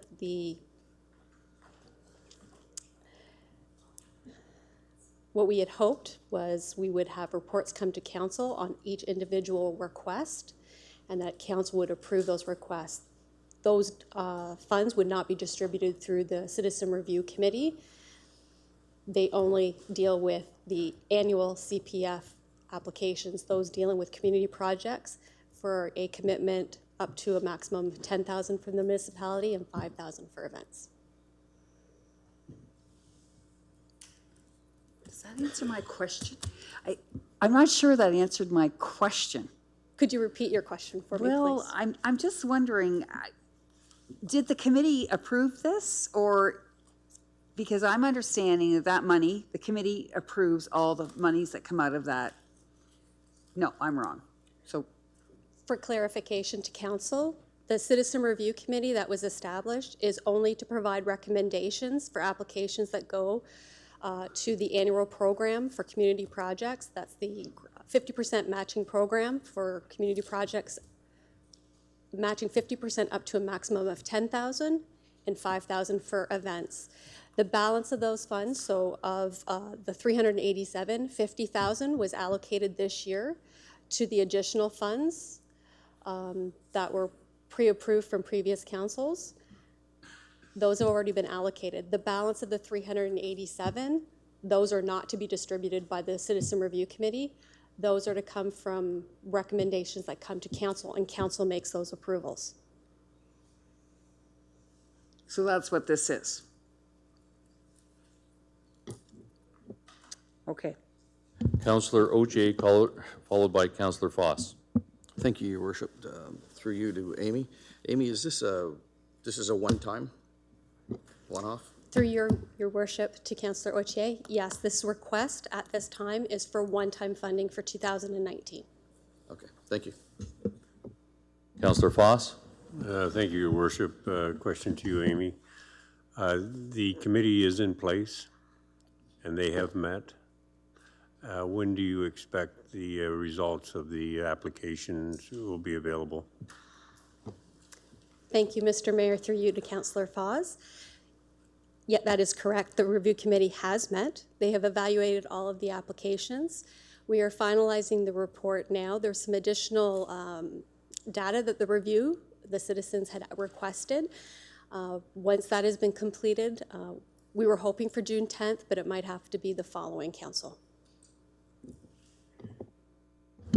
Seeing no other questions, we'll put it to vote.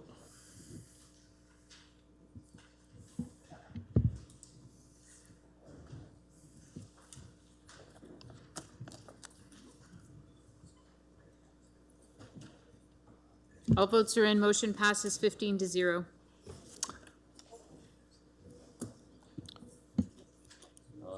Item 17, Community Human Services. Item 17A, Rent Smart, Chatham-Kent Landlord Association and Employment and Social Services Municipal Partnership. We have a brief presentation by Chantal Perry, Your Worship. Good evening, Mr. Mayor, members of council, and community members. This evening, we're here to tell you about a first-of-its-kind private-public partnership in Canada, a partnership between municipal housing, stability, efforts, and the Chatham-Kent Landlord Association. Chatham-Kent was an early adopter when we began to offer the Rent Smart education program to tenants in 2017.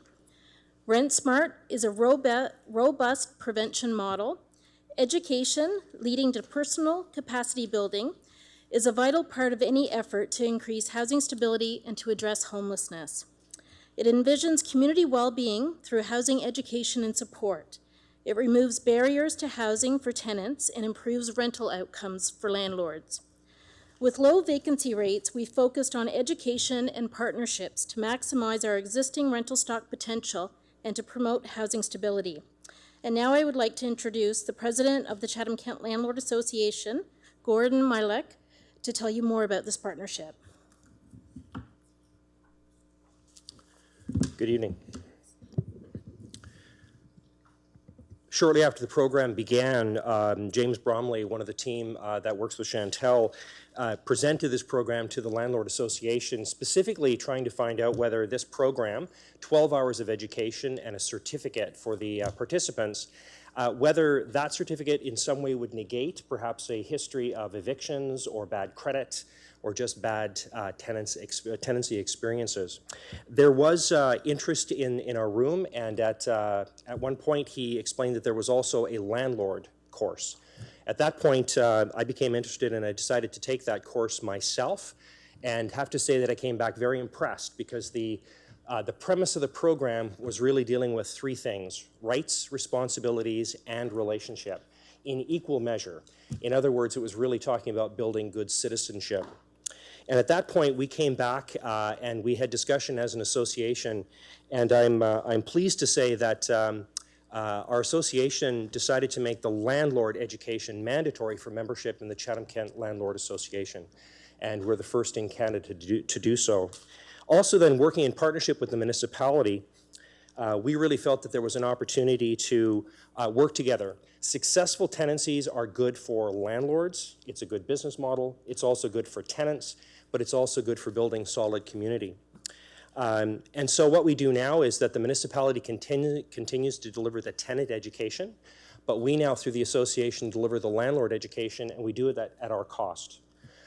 We work together to promote it and do two-way referrals. And part of our goal is not just for the vulnerable populations, but we think that this course would be advantageous for every renter and frankly every landlord. And that's our process that's our goal in moving forward. As Chantal said, we're the first in Canada to be in a partnership like this, but we won't be the only.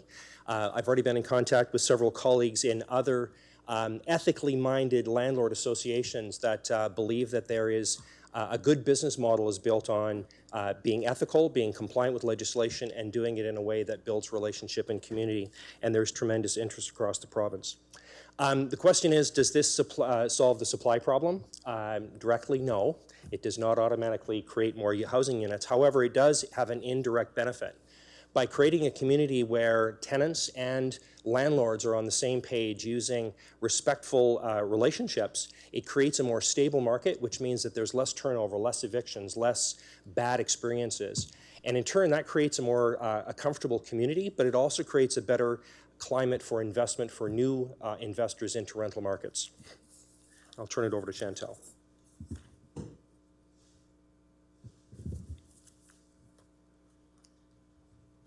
So just to conclude, together we've agreed on key partnership and program outcomes.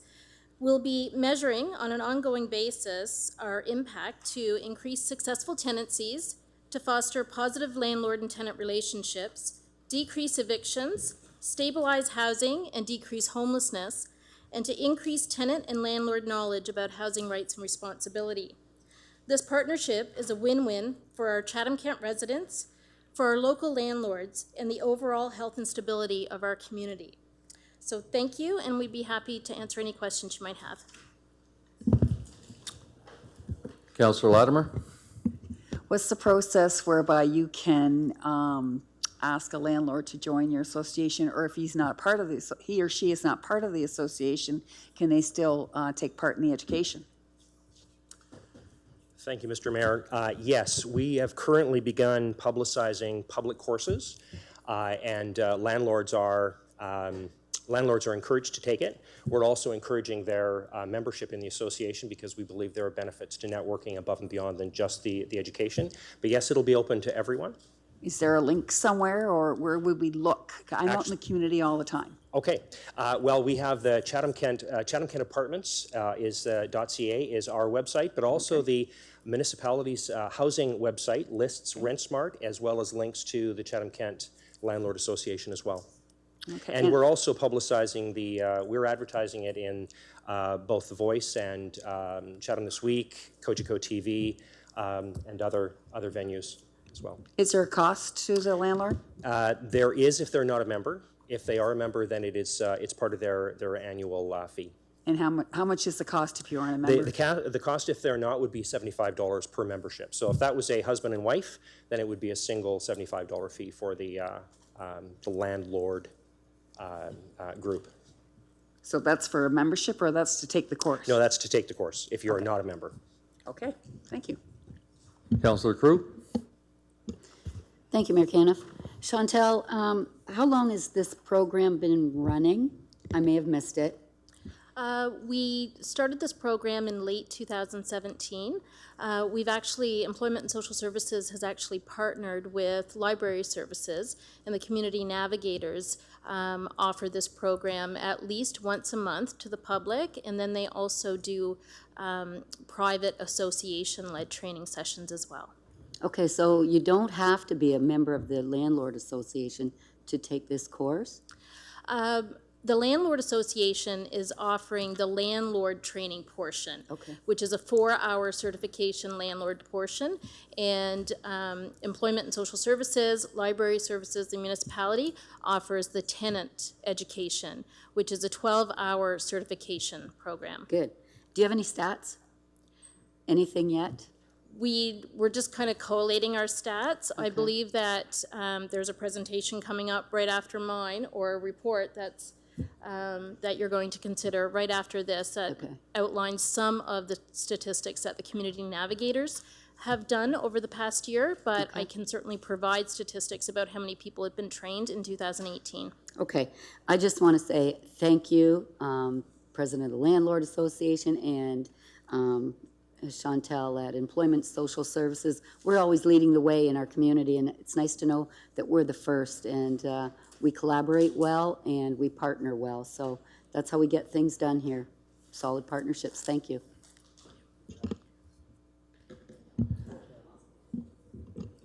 I'll move to receive the report. Councillor Oche? I'll second that. Okay, we'll put it to vote. Apparently, we have to put this to vote. Okay. Voting to accept the report.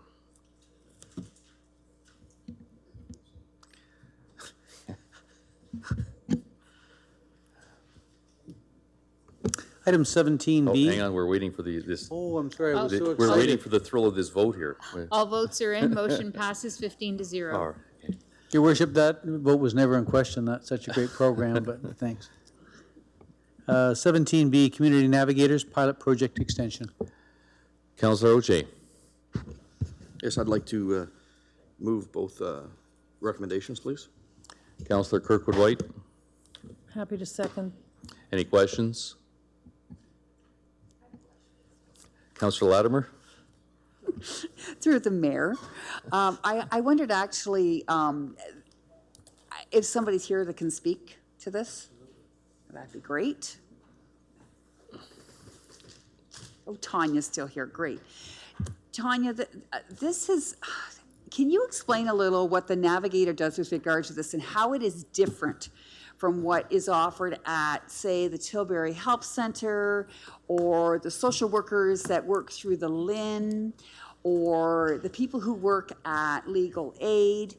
They all, and the people actually who work at the Adult Education Center, they're often doing this sort of thing too. So through the mayor to you. The difference is that the navigators are located in, or they work out of all 11 locations across Chatham-Kent. So they're very accessible. They assist people to help them navigate the community services, community resources, provincial, federal, municipal, and then they refer them. So the big goal is to refer them to appropriate services so that if you did need help of legal nature, they would refer you to Legal Aid or the legal clinic. I'm just questioning because I'm just wondering if we couldn't look for another partnership with, say, the LIN, who's out the door, but coming with the Ontario Health team. Certainly that is a big part of that coordination project, not just with health services, because I know you don't just deal with health services. It's all community services. Yeah. So I know that I've just been to a presentation and they value the navigators for the fact that the navigators refer them to their services, to the community access centers. So whether they would find funds to help fund it, that's a very good question, but I don't have the answer for that. I think that would be worthwhile looking at this for Chatham-Kent Ontario Health Team, because that's part of this. It's very much a part of the service and, for the elderly and the frail and the vulnerable and the population, which are the ones who are tending to use the navigators. Not just, but a lot of them. Thank you. Councillor Oche? Thank you, Your Worship. Through you to Tanya, I'd just like to add to that. The library is also open many hours that these other places are not, so they can come in and they can feel comfortable talking to a navigator and get the help they need. So I feel this is a very important project, and I'm hoping everyone else in the room around this table does as well. Thank you. Thank you. Seeing no other questions, we'll put it to vote.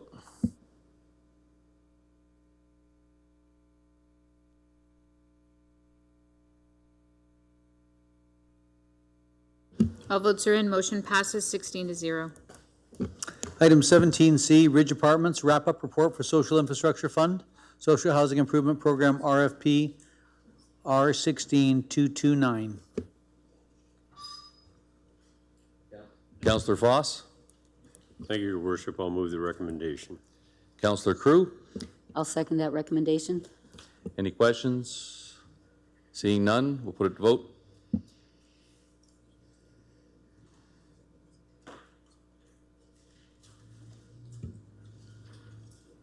Just you.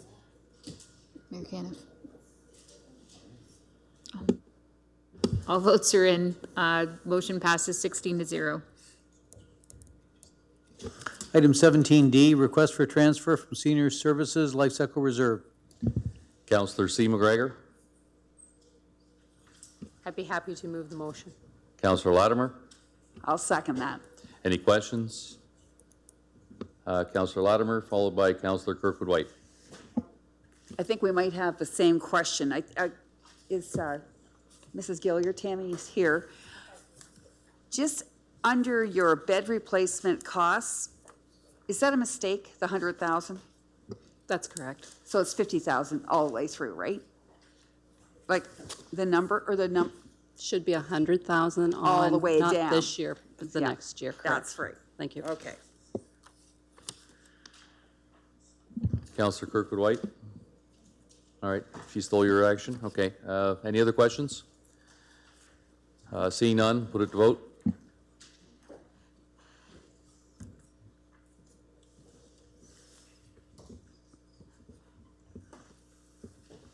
All votes are in, motion passes 17-0. Item 18, Finance, Budget, and Information Technology Services. Item 18A, Surplus Property Declaration, May 2019.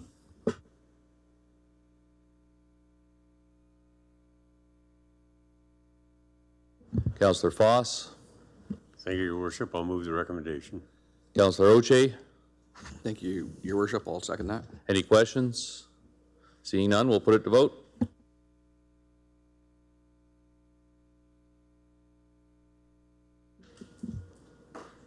All votes are in, motion passes 16-1. Item 18B, Provincial Efficiency Grant. Councillor Hall, I'll move the recommendation. Councillor Foss, I'll second it. any questions? Councillor Harrigan, So I have a few questions about this, and I'm sorry that it's getting kind of late and we're getting tired, but I wanted to start by saying that I find I'll be careful what I say. It's frustrating that we are, on one hand, being told by the provincial government, we're cutting big, look out, here come the cuts. And on the other hand, we're also being told, but here's $725,000 to help prepare you for the cuts that are coming, right? So it's a frustrating situation to be in, and I appreciate that. That being said, I was concerned when I read through the recommendations that are in Appendix A in terms of what it is that they do. The report notes that we all recognize that the province of Ontario has fiscal challenges and asks municipalities to assist in returning the province to a balanced budget. We've also heard rumors for municipalities to expect 1% to 3% just automatically taken off their budgets for future years. So those cuts are coming if we haven't already experienced them this year.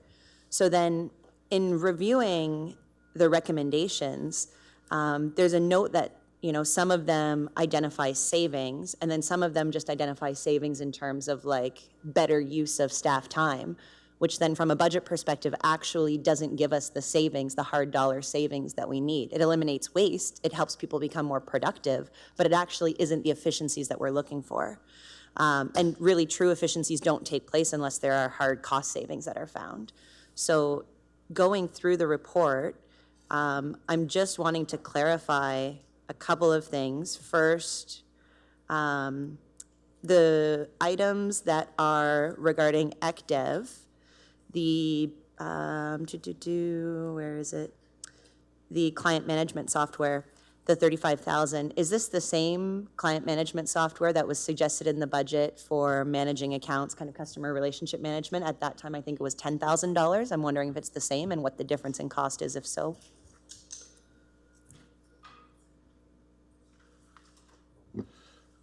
Thank you, Mayor. Yes, we did come forward with a budget request, but was prioritized lower based on what we're looking for. Maybe if I could, John, jump in here if I'm overstep my bounds, but we're just still in the process of going through a community development continuous improvement exercise. Contact management, not only with inside of ECDev, but if you can imagine a scenario where we could find a tool where planning, building, ECDev, legal, all integrated, so that we are able to see what's happening with various files in order to be able to become more efficient internally. Yes, we did have $10,000. We're looking at this one right here based on some earlier discussions with some groups on this might be more reasonable figure based on if we expanded it to include more departments so that we're all communicating properly. Okay, thank you. And the fire records management system for 95,000, that was also mentioned in the budget, I believe, or is this a new recommendation? And can you speak to if it was already budgeted for, Bob? Sorry, I'm jumping around now.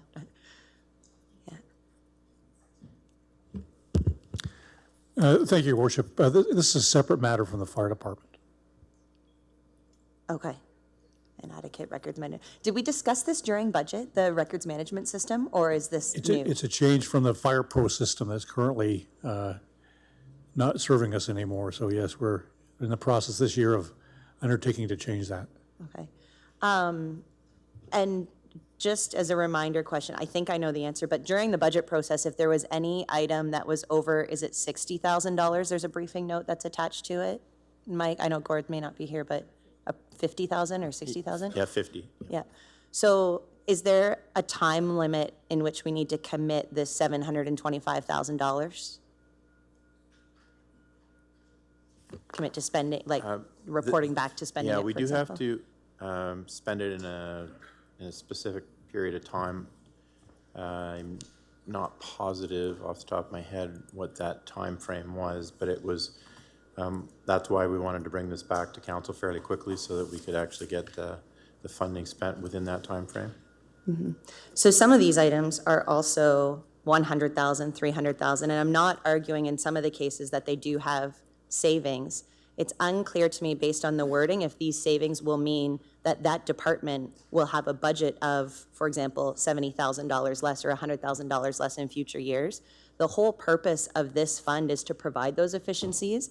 Given the dollar value in these fundings and then conversations about being open and transparent, I won't be supporting this, not because I don't support what's recommended, but because I think it deserves more than what's outlined here in Appendix A. I think we need to give this the due diligence in the process that we would give a budget item, and I'll ask for a small briefing note or a one-pager that specifically includes if the efficiencies are cost savings, so we will see a reduction in budget in future years, or if they are performance efficiencies that allow our staff to use their time better. So that's why I won't be supporting this, and then I would put a motion to such on the floor if I need to. I don't know if I need to or not, but it's just my comments. Councillor Kirkwood-White, followed by Councillor Latimer. Thank you, Your Worship. My comments are similar to those of Councillor Harrigan. I was looking at the number of contract staff, 5.5, that are going to be hired, so I'm presuming this is a hire and then let go when the project is finished. But I was wondering whether these dollars were actually going to offset regular expenses that we'd already approved as part of the overall budget. And referencing the article that was in the paper when this money was announced initially, Mr. Nichols mentioned that some options for the funds would include digital technology, transit, and infrastructure. So I was kind of hoping to see some transit things in here, but I didn't, so. Councillor Latimer. Well, Councillor Kirkwood-White and Councillor Harrigan have both, they've answered some of my questions. The other question I had, the last one, was what's the difference between integration and concierge and client management software? I just wondered. Mr. Mayor, my department has the 4 items here listed at the bottom, and in terms of what we've been doing is we've been going through our continuous improvement program. Out of that program, we have identified areas that we need to continue to give resources to improve our services. And in particular, what's interesting that I found is we gathered information from the community about the things we can do better, like producing, for instance, a website or a concierge program. And then when I went through Council's strategic plan that we've been working at with the CAO and EMT, I saw the very identical things that you as a council told us to go and do, like improve communications strategy and website. That was in your strategic plan, as well as continuous improvement and interdepartmental communication. So that's what we intend to do with these funds. We're going to improve our website for builders and developers. Second, we're going to continue to develop this concierge program to address integration of development across all departments. And we think this fits exactly within the strategic plans that you've given us. So from my perspective, this made a lot of sense of the use of the funds that, you know, were suddenly available from the province from the perspective of us doing it. The client management software program, as Mr. McFadden said, is simply for us to be able to track software so that when a ECDev officer goes and meets with a business, we now have some software to put it in. I can tell you right now what they do is they're writing it in a book, or we have Excel spreadsheets, and that's how we track it. So what ends up happening is that if we have one ECDev officer that's visited a business 3 years ago, it's very, very difficult for a new ECDev officer today to know, you know, what was our relationship with that client 3 years ago.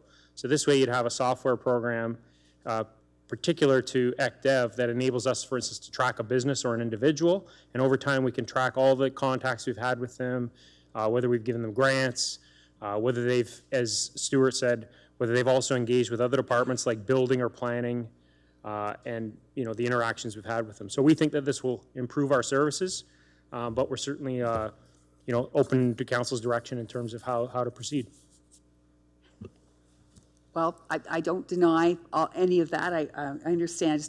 I still don't understand why how that's different from integration and concierge. But I go back to Councillor Harrigan's comment, where I'm looking to see whether or not we are going to have cost savings for next year. That wasn't evident in here, and also a little more about with regard to how much money is being spent. We usually do get a briefing note. So, Councillor Kirkwood-White. Thank you, Your Worship. Can somebody let us know which ones of these amounts might have been incorporated into the budget that we already approved? Can you just run down the list? And through Your Worship, none of these were approved in the budget. They were not included, No. none of them? No, So some of this them were is all discussed new? as, some of them were discussed as items, but none of them were Okay. recommended So and this is approved. all new? Yes. Okay. So, and in particular, like if you look at the top two, the savings that's identified there is specific savings that we can take out of the base budget for next year. Seeing no other questions, we'll put it to vote.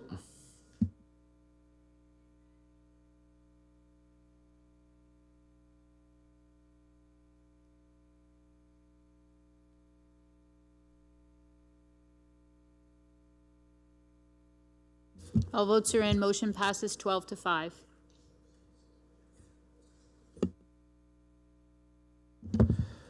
Item 19, closed session reports.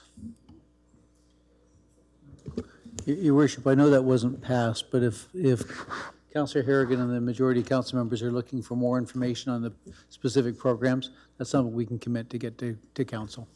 I don't think that's contrary to the motion, but we can certainly provide you with some comfort in terms of what we're trying to do and why that's something that we recommended to council. Greatly appreciated. Thank you, Don. Okay, thank you. And through the mayor, I would move the closed session report of Monday, May 27th, not in attendance, where Councillors Finn, B. McGregor, and Councillor Thompson. Council directed administration on proposed disposition of land by the municipality or local board regarding offer to purchase 9 Sylvan Street, Merlin. Section 2392C of the Municipal Act 2001. Proposed disposition of land by the municipality or local board regarding road closing offer to purchase, property identification number 0067400008, road allowance between lot 66 and lot 67, South Talbot Road, section 2392C of the Municipal Act 2001. Proposed disposition of land by the municipality or local board regarding road closing offer to purchase, property identification number 005980013, Robinson Road Allowance between concession 3 and 4, Community of Dresden, section 2392C of the Municipal Act. The following item was removed from the agenda. Proposed disposition of land by the municipality or local board and advice that is subject to solicitor-client privilege, including communications necessary for the purpose with regard to 75 Dell Street, Wallaceburg, section 2392C and F of the Municipal Act, 2001. Any seconder? Councillor Latimer, seeing no other questions, we'll put it to electronic confirmation.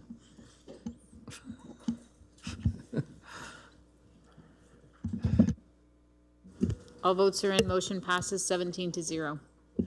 Item 21, non-agenda business. Councillor Crew.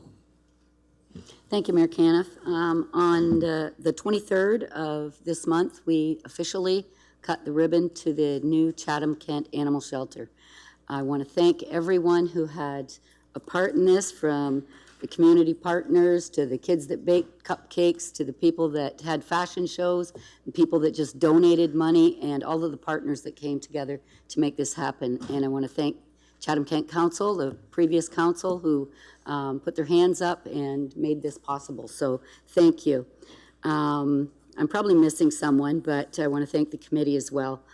The open house for all of the public is on Saturday, June the 8th, from 12 to 4. So you can go on over there. The Pet and Wildlife Rescue Group has moved in, taken up residence, and the old building will be demolished soon. There's been some folks that have asked to be able to take part in that. But we're really proud of this, and if you didn't see it, it's really something that we as a community can be proud of. And this is something we talked about earlier, community and municipal partnerships to make good things happen in our community. So as long as we stay together, we can make things happen. Councillor Scotchy. Try to be really quick here. I just wanted to commend all the efforts in South Kent and the Blenheim Way. They had a lot of activities this weekend with a great turnout for the car show, their 9th annual car show, as well as Art in the Park and the Soccer Dogs tournament. Thanks to Mayor Canna for coming out. He was able to get out to all the amenities. It was a fabulous turnout. Just want to thank everybody for their time, and just wanted to address something really quickly. Councillor Thompson, I've been in touch with him quite a bit this weekend, and I appreciate his patience with me contacting him so much, as well as staff. But we were inundated with a bunch of calls in regards to the Blenheim Cemetery. It was really atrocious to what it looked like. I want to thank staff for addressing those concerns on the, I got a couple pictures up there just to show staff how bad it was. The contractor has since reached out to me and let me know that there has been some out of the ordinary circumstances that transpired in regard to some health concerns. And I just wanted to touch base with our constituents, letting them know that if it continues like that, please contact myself or Trevor, Mr. Councillor Thompson, or Mary Claire Latimer, and we will make sure that we do address those concerns. But we've heard all the concerns, and we will hopefully not have them any longer. The grass is cut now, though. Councillor Kirkwood-White. Thank you, Your Worship. I have two items. The first has to do with the big motion that we did tonight. At our April 15th council meeting, we actually passed a motion to put the public washroom renovations at Memorial Arena on hold until after we had made a decision. I was trying to get my hand up, but you didn't see me. And I'm wondering how to get this back on the table to deal with. The parking lot and the washrooms at Memorial need to be repaired before the hockey season starts. So I'm looking for some direction, maybe from Jeff or Thomas on this. Can we assume that that can be dealt with now? Thank you, Mayor. So we have, council approved the parking lot repairs. Yes. But as you mentioned, part of our life cycle for the arenas, you asked us to put this on hold until this decision was made tonight. I just need direction from council that you approve that we can spend the money on the maintenance of the washrooms at Memorial. So essentially put that back on the table. May I do that now?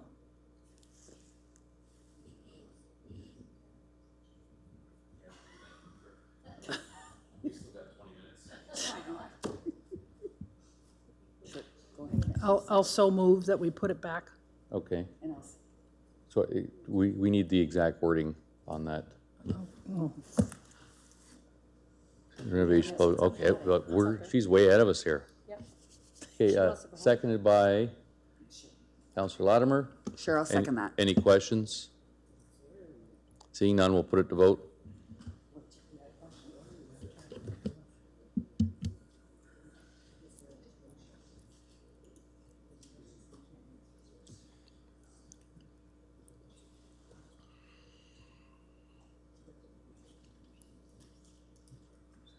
All votes are in. Motion passes 17-0. Councillor C. McGregor. Oh, sorry. That was A, this is B. The other item that I wanted to mention has to do with the CK Transit Task Force. And I've already mentioned this once, but I'm mentioning it again. There'll be another report coming forward at the end of June on the work of the task force. We've met 4 times now. We've had over a dozen deputations and presentations. But I do want to announce tonight that we're very pleased that Ian Clark has accepted the transit project manager position, and he will be starting tomorrow in the engineering and transportation department. He will be focusing on transforming the current CK Transit model and looking at new and innovative ways to offer transit in Chatham-Kent. He's been with the municipality of Chatham-Kent for the past 2 years as a business systems and planning analyst with the Community Attraction and Leisure Services. So I just want to welcome Ian to the team and look forward to working with him on the transit system. Councillor C. McGregor. Thank you. I just wanted to make mention, because this will all take place before we come back and meet at this council again. The first weekend in June is the Dragon Boat Races in Wallaceburg, which attracts a lot of people, and I would like to invite all of you over to join in on that fun. And also, while you're there, we have our first of 5 farmers markets being held that day in town, so great time to pick up what fresh vegetables and such that are available out there right now. So please come and join Aaron and I. I'm sure the 2 of us will be hanging around town. So please come over and join us and join the festivities. Councillor Oche. Thank you, Your Worship. Asking for a little leeway here because I just found out something well, actually a little while ago here tonight, but I'd like to put forth a motion that will be heard June 10th, if I could, if you'll give me that leeway. Sure. Okay. I, Councillor Mark Oche, hereby provide notice that I'll bring forward the following motion at the June 10th, 2019 council meeting for discussion and voting. As Merlin Legion has told me they filled out the application of a grant from our community grants and just found out that did not actually get it registered on the computer.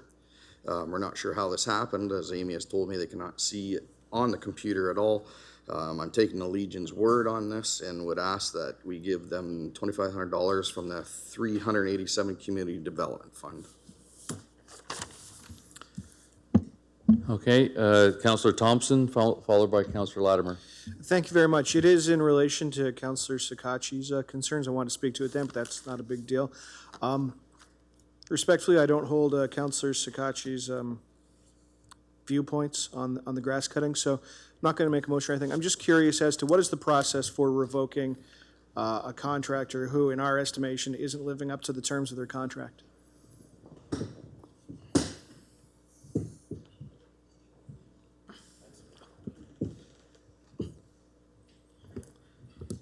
Mr. Mayor, so I think this is a question for both Mr. Kelly and myself. The process is that the staff member responsible for a contract, in this case in Mr. Kelly's area, works closely with legal services to review the contract. And in the event of a breach, usually our contracts require that we give notice to the contractor. So we have to provide them written notice. And if they still don't comply, then we can, in some instances, go ahead and get someone else to do the contract on a temporary basis, and in other circumstances, go ahead and actually cancel the contract and get someone new to replace the contractor. Is there an avenue for either the public or a counselor to initiate that process? Like, let's say in our estimations, my estimations say, or the members of the public's estimation, they're not living up to the contract. However, in your estimation, they are, and now we find ourselves at an impasse. Is there a way forward? Mr. Mayor, I think the CIO assigns staff members responsible for projects, and that staff member would make those decisions. You know, the general manager makes those decisions. And if council wishes something different, then council would provide us direction. So obviously a counselor can provide direction through council, and we'll comply with whatever we're directed to do. Thank you very much. Councillor Latimer? Thank you. I just wanted to remind everybody that on this Saturday, August 1st, is the Chatham-Kent Flight Fest. Once again, it's been, I thought it was June 1st. I said August, it's getting late. It's this Saturday, June 1st, out at the municipal airport. It's a free event with a free will offering if you want, from 9 to 5. So they're all excited. They have new sponsors this year, the Canadian Owners and Pilots Association YCK chapter.